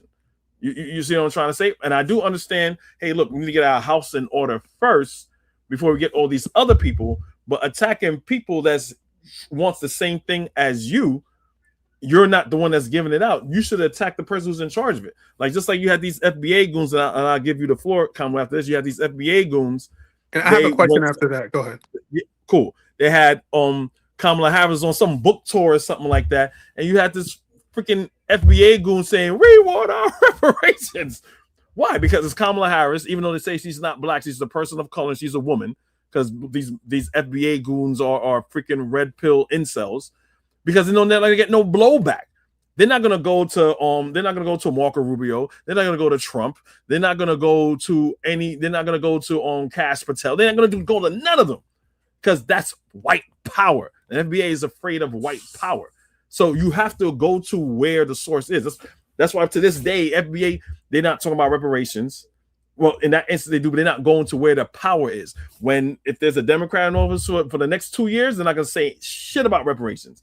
But the moment a Democrat comes in there, they're kind of going to say something.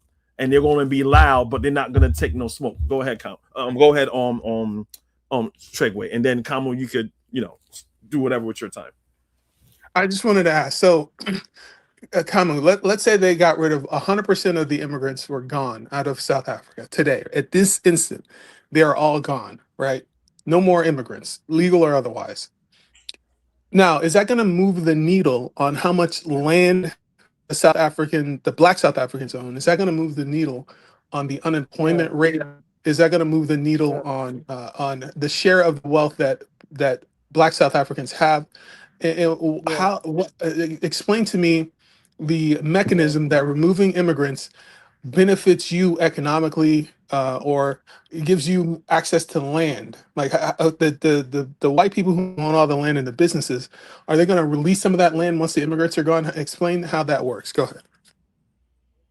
So on Sunday, Coffee, there has been some. Okay, before I get to Chico's question, and my device is gonna switch off. There has been some gains in terms of dealing with corruption in South Africa. We have different commissions tackling different issues. So on Sunday, a sort of like an FBI. Our FBI is like it's called the Hawks. FBI the head of the Hawks was arrested, right? Which is it's a step in the right direction. Also, the head of police commissioner, is going to court now. He was suspended, which it shows that the government is listening to us. There's gonna be a move in the middle. So, for an example, let me start by Ethiopians own a market, we call it a spaza shop market, right? Before they got here, that market was owned by us, and now because the country has grown rapidly, the Ethiopian has cornered that market. And when that guy got arrested on Sunday from the Hawks, it was estimated that Ethiopians are taking out 10 billion rand without being taxed out of South Africa via terrorist groups into Ethiopia. And now, when we get rid of illegal foreigners, that money will stay with us, which is quite something. You cannot tell me you cannot do something with 10 billion. Number two, Nigerians, honestly, there's no market that we are competing with. It's just, and I'm not being derogatory, but we know them for crack. And crack, there's not a lot of South Africans who are selling. What's your evidence of that? Well, do you have any evidence, or is that just rhetoric? Go ahead. Yeah. This is crazy. It's just all over the place. And then Zimbabweans, they're doing petty jobs. Whoa. Let's not go to Zimbabweans, man. I want to know, where are the Nigerian crackheads? Bro, bro. That sounds so crazy. Nah, I'm not breaking down on that one, Coffee. Nigerians are selling crack, bro. So He's no, just because he's lying. no, He's this is very lying. interesting to me He's because lying. crack is a phenomenon that happens in America. So I want to know what Black American says, yo, I'm about to make some money in Nigeria. And that's a whole backstory that, I mean, we probably can't get into now, but I never heard of that. Because remember, you got to understand, Kamu, like, you're from South Africa. Us hearing that is like totally, literally foreign to us, pun intended. Which is why it was also crazy for me to understand that Nigerians are performing in America. It was like, to me, it was like, what the fuck? Why are they not coming here, bro? So Nigerians are hijacking buildings, selling crack, running prostitution rings, and what else? And yeah, running churches and scamming. And that's not the market that, we're just gonna shut it down and no one's gonna really take over. I mean, okay, so let me ask So you. you're going to shut it down and nobody's really going to take over. So the day after all the immigrants are gone, you're going to get a bigger slice of the pie when it's just you and the white man. Just you and the white man.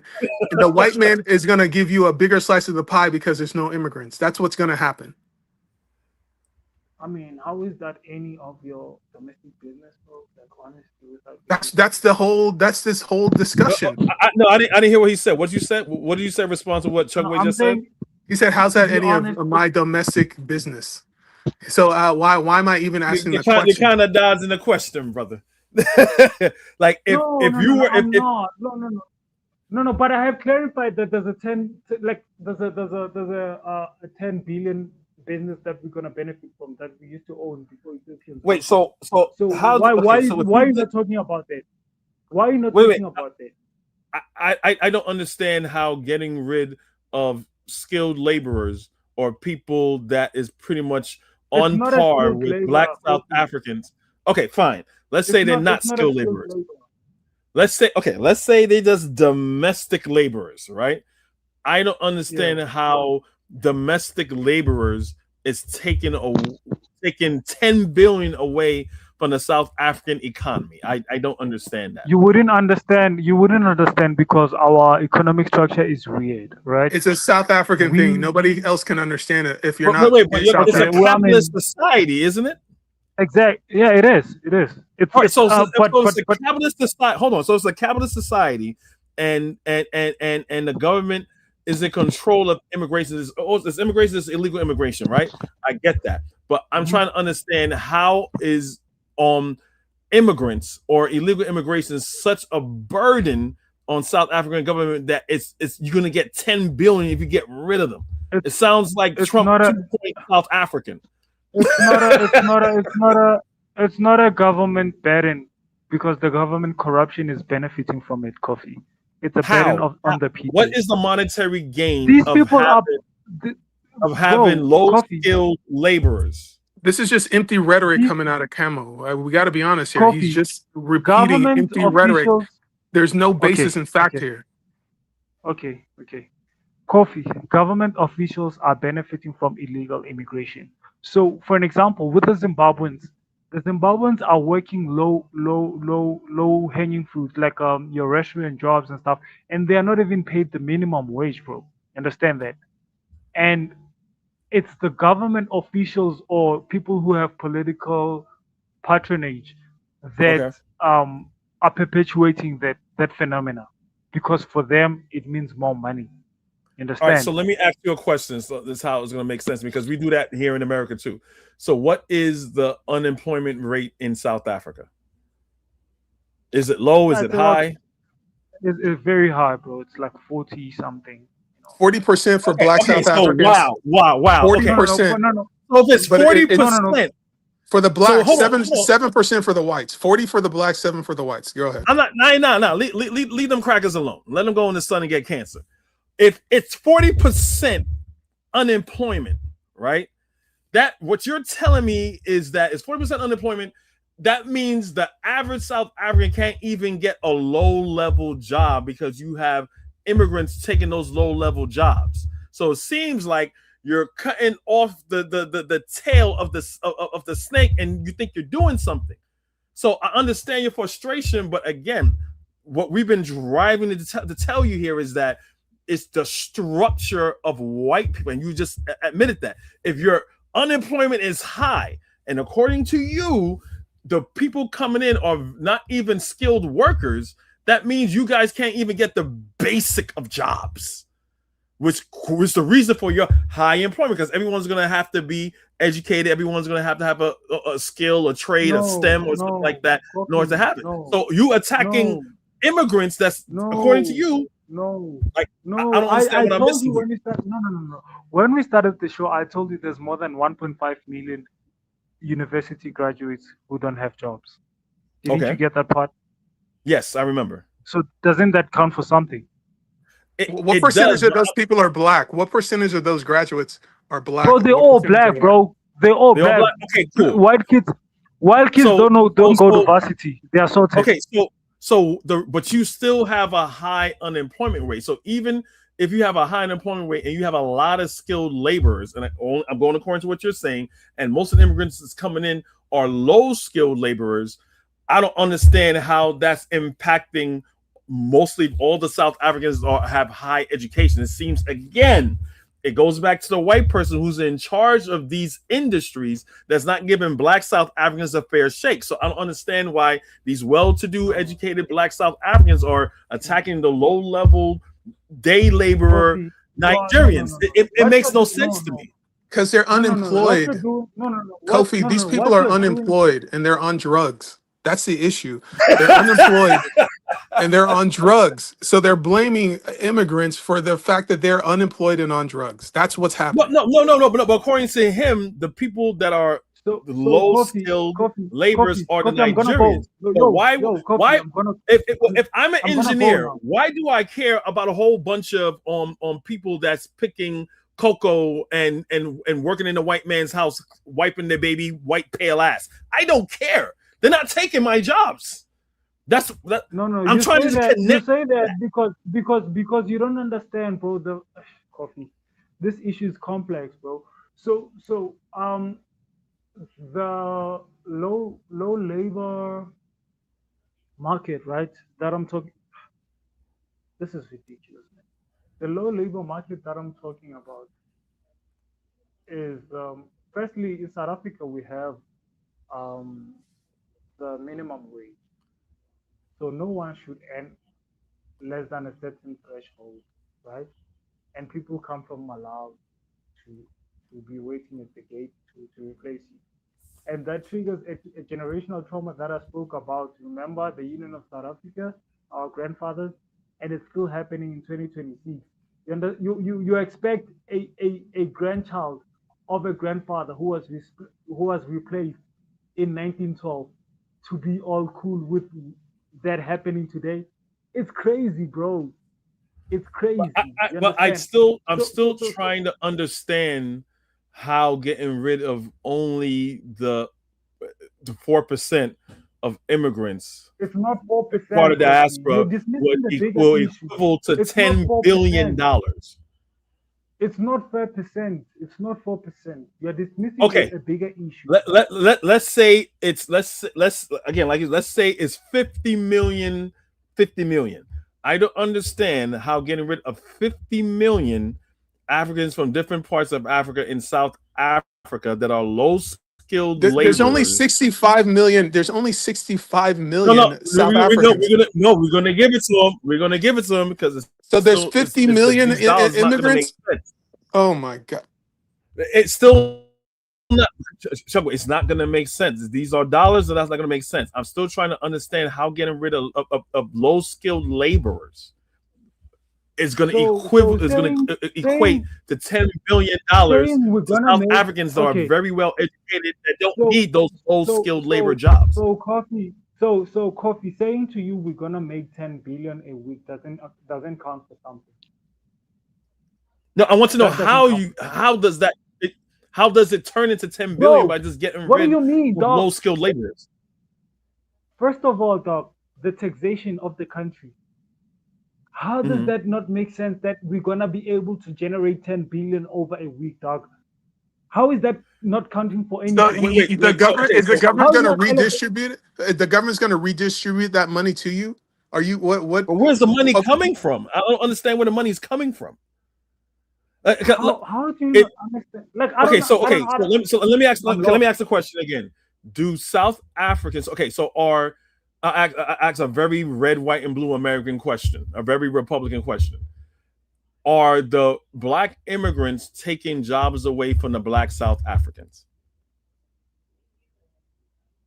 Um, low low paying jobs. Yeah. Okay, so again, we kind of come full circle here. So if you're saying the graduation rate of the average black South African is like 60% or higher, why would it impact them getting No. low rate jobs No. when No. No. the jobs they're getting is not just laborer jobs? When you guys are getting higher jobs, that's why I'm not Okay. understanding. Okay. Okay. Yeah. It's a 4 point. So the issue of more than 1.5 million graduates was not responding to the issue of illegal migration. It was just responding to the allegation that South Africans don't have skills. I was just making a point to say, no, we do have Okay. skills. There's actually this number of people who are not working, but they have skills, right? Coming back to your question, if so, the grant recipient, we have a social grant by the government for unemployed people. I think there's 15. Yeah, I think there's 15 million recipients, and that is just youth of grant, government grant, for unemployed South Africans. And I'm saying to you, if we get rid of, and we're gonna, by the way, if this is not an if or about it, then it's gonna happen. We're gonna get rid of illegal foreigners, and we're gonna occupy those spaces. That's gonna be a huge and a significant gain towards So getting us. what you're telling hold on. So what you're telling me is that you answer the question, I'm going to pass it to Bwana. So what you're telling me is that you guys are highly educated. You don't need those jobs that the black immigrants are taking care of. But if you get rid of them, you fulfill those jobs. So to me, is like either you guys gonna leave your high paying job to work a low level job, or there's not enough high level jobs, and so people that don't have the high level jobs are also going to take those low No, paying you're just jobs to make up contradicting the yourself. deficit. either that or No, he's no, lying. I think it's you're just just he's lying. contradicting He's saying things yourself. that aren't No, no, true. no. True. No, So go ahead. no, because you're just again, I use contradicting the yourself. analogy. If my people, so let's say Guyana has immigrants coming in there, right? It has immigrants coming in there, and I'm saying Guyana does very well educational wise. And let's say we have a university there, and its graduation rate But is why is 70%. that? No, Coffee. Why is that the issue? Forget about educated people, bro. I said there's 15 million people who are on government grants. Forget about educated people. What you saying? These people are graduates and they have the skills. Forget about it. No. Forget about it. I was just making a point. Forget about those people. Okay. He's backtracking. He's backtracking. All right, let's give.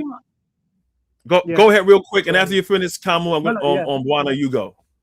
Yeah, and I'm gonna have to go, guys. Please. I think after 5 minutes. So I'm saying to you, Kofi, the issue of people who are educated, I was just rebattling the fact that South Africans don't have skills. It has nothing to do with illegal immigration. That's an issue on capitalism and how our government is mistreating us.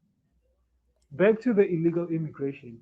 I'm saying when we get rid of people who have certain markets and stuff like that, the 15 million people who are unemployed and are on government grants today will be able to make gains in certain areas and will be moving a needle. Yeah. All right. I see what you're saying, but maybe because it's my American Western It doesn't brain. make sense. It doesn't make any sense. I can't understand. But welcome, my brother Bwana. Thank you for coming to the panel as always, brother. What is up? Yeah, respect to all the good brothers on the panel.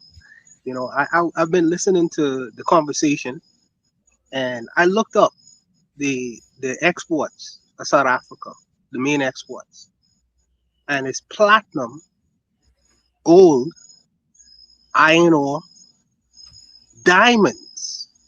I'm saying that these things reaps in billions of dollars a year. Billions. So the question becomes, who's in control of all these resources, which are so, I mean, if you take care of this problem, the immigration problem becomes almost null and void. If I had control, just give me a minute, Kamu. If I had control over the precious minerals that the world needs, gold, diamonds, and platinum, the bears may reach billions of dollars a year. Y'all wouldn't be fighting over simple jobs. Simple jobs. Now I understand the brother says that immigration is an issue, but land is a more important issue. Land, Okay. which if you control the land, you control the resources that's in it and under it. You control that. That's where the wealth is. And who controls all that functional land that is able to turn over money and have create economies for certain groups of people, but little economy for a whole bunch of other people. I would think that this is the bigger issue because you all are. It seemed to me the brothers in South Africa are fighting over the scraps as opposed to the real resources and wealth of South Africa. And I think that really and truly, I think that that is a more pressing issue than who is actually coming to the country. Now you have to protect your borders. I understand that. The brothers say he won't protect his borders. That's fine. Keep South Africa great again. But the more important issue on the table is the fact that your brothers are exporting some of the most precious minerals to the rest of the world. Who exports platinum, gold, and diamonds? And you mean to tell me y'all are fighting over who? Are y'all talking about affirmative action as opposed to who gets the good jobs in one of these little corporations where you could take a corner office somewhere? I think that the real issue is about wealth and land and who controls the real wealth of that country. And I think that that is the major issue, underlying issue that sometimes is left out of these kinds of conversations. And I feel like the brothers and sisters in South Africa are not addressing these particular issues. I think that this is the more pressing issue as to a poor Zimbabwean or a poor Mozambican coming into the country trying to get a job pushing furniture and sweeping the floors at some company or some store. I think it's a little bit bigger than that. But that's really all I wanted to say. I'll leave it to your brothers and let y'all go. I'm ill right. I got the flu right now. Yeah. Hope you feel better, brother. Hope you feel better. But thank you very much for contributing. I Appreciate you. co-sign what our Much brother respect. Boss. Much respect. Yeah. I appreciate you, brother. No, Coffee, can I, as I go, I need to. Yeah. Answer him. Yeah. Whew. So none of the things Brother Buana said was not true. Everything he said was absolutely true, and that's where our eyes are fixed at, bro. And look, Africa is big. South Africa cannot be the end and be all of everything. In as much as we know that we haven't addressed the original sin of South Africa, which is the land dispossession, we are still working on it. There's government, because we have political power. There's government political will to a certain extent, and we're still working on it. We're also building our strategic relationships internationally so that when America attacks us, we're able to defend ourselves. Um, and by the way, the white population in South Africa has been dwindling. I think I have a little bit of a conspiracy theory. I think it's a strategy of the ANC. I genuinely believe the ANC doesn't want us to push white people back to the sea. They believe they are automatically be going to taken care of by the nature. And for me, it's not justified. I want white people to be driven back to the sea. But in as much as I want that, I also want for a Zimbabwe to be functional and Nigeria. I mean, there will never be a solid Africa without a functional Nigeria. I want Ghana to be a big brother to the rest of us. And until then, we'll always push back against our brothers who come here to become slaves of the people who we are trying to fight. And I will never be ashamed to fight for my country, whether I do that against my brother or I do that against my enemy. Hey man, I gotta do what I gotta do, and illegal foreigners will go home. With all being said, illegal foreigners will still go home. Well, let me ask you one last Well, question hold before on. you drop. Hold on. That sounds like that was a closing statement because we were at the 3 hour mark. So, Kamu, I'll give you if you need a little more time for a closing statement. I'll let you do that. Chukwu, I'll give you like 2 minutes for a closing statement, and we're pretty much ended there. So, you have anything else to say, Kamu? Okay. No. I see a comment by my brother here. Yeah, South African government. I wouldn't say the toothless lion. South African government is compromised on so many levels, and but what I appreciate about my people is that they try to make it account for certain things, which is why we push for land expropriation without compensation. White people are still pushing against it. They took us to court, and but it is law. They took government on law to court, and I will never be ashamed to fight for my land against anyone. And I want for Africa to work in every corner so that I don't feel some type of way when I go to a certain region of the continent. And yeah, I'll end it there. I appreciate Nah. you, brother, for the platform. Oh, no problem, man. You're always welcome on a panel. I enjoy. I would like to do this again. With us being a bit more prepared. But I do agree with you. We need to protect our land and everything. But my personal opinion is like we can't lose sight of who the real devil is in all this. But I appreciate you. I appreciate you. Chigwe, yeah. What's your closing statements? Yeah, so I agree with some of the things he said there. I do agree that there needs to be more development in other countries. There does needs to be more industrialization and more, you know, the ability to generate finished goods and participate in the global economy. That I agree with. But what I disagree with is a lot of the double speak and a lot of the contradictory statements that were made. Um, the key issue in South Africa is the the the black people are dispossessed of their land, dispossessed of the economy, and it is a settler nation that's developed for the YTs. So I think that's the main issue, and I think you're running away from the issue when you go through all these tortuous movements in our land. Okay. I want to thank the both of you. I want to thank the chat here on Lord of Slaughter, man. Like, thank you for coming.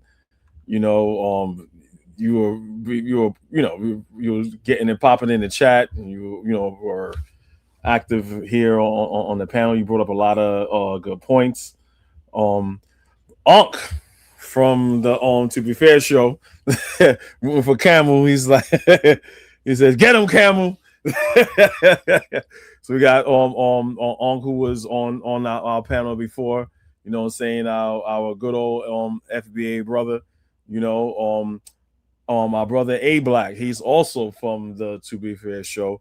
He came in there. Thank you for passing through. If you're still around, thank you for passing through and being active in the chat. And of course, our brother Buana, thank you also as well for participating and being in the chat. And last but not least, I think our brother Koku from the Bitter Medicine podcast.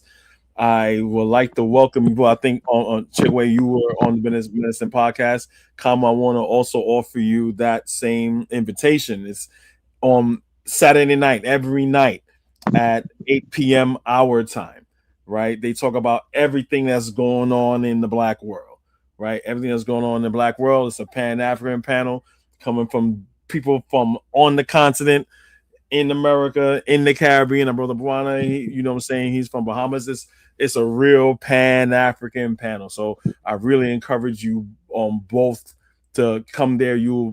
Both of you will bring tremendous value to that panel. So just want to shout out to them. And I just want to thank the both of you, man, for doing this. Hopefully we do it again.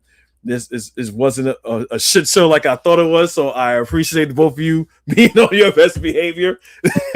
I appreciate that. You know what I'm saying? We got to show on people, you know, how it's done. I mean, if we can't come together, how we gonna expect any progress? We got to see progress and within ourselves of what we could do. You know what I'm saying? We got to show improve. You know what I'm saying? So with that, I'm gonna go out with this and end it. So peace and black power. I appreciate you, Chigwe, and I appreciate you, Kamu. Until next time. Peace and black power, brother. Yeah, no problem. I don't know why it ain't playing, man. I wanna hold on. I'm gonna refresh it. I'm gonna refresh it because I love this. Kichi, Kichima, Chimram Koto, Alliance, shoot to kill, Yamaza, kill the poor, the farmer, kill the poor, the farmer. Brr, pa, pa, brr, pa, pa. Attention. Kichi, Kichima. How can you not like that, brother Kamu? Come on now. No one in the diaspora that got white people ruling them is doing shit like that. Them FBA sure ain't doing that here. You don't understand, dog. You don't understand this problem, man. Hey, I love it. I love it. He does some fuck shit. I'm with it, but yo, we'll talk, brother. Peace. All right, peace.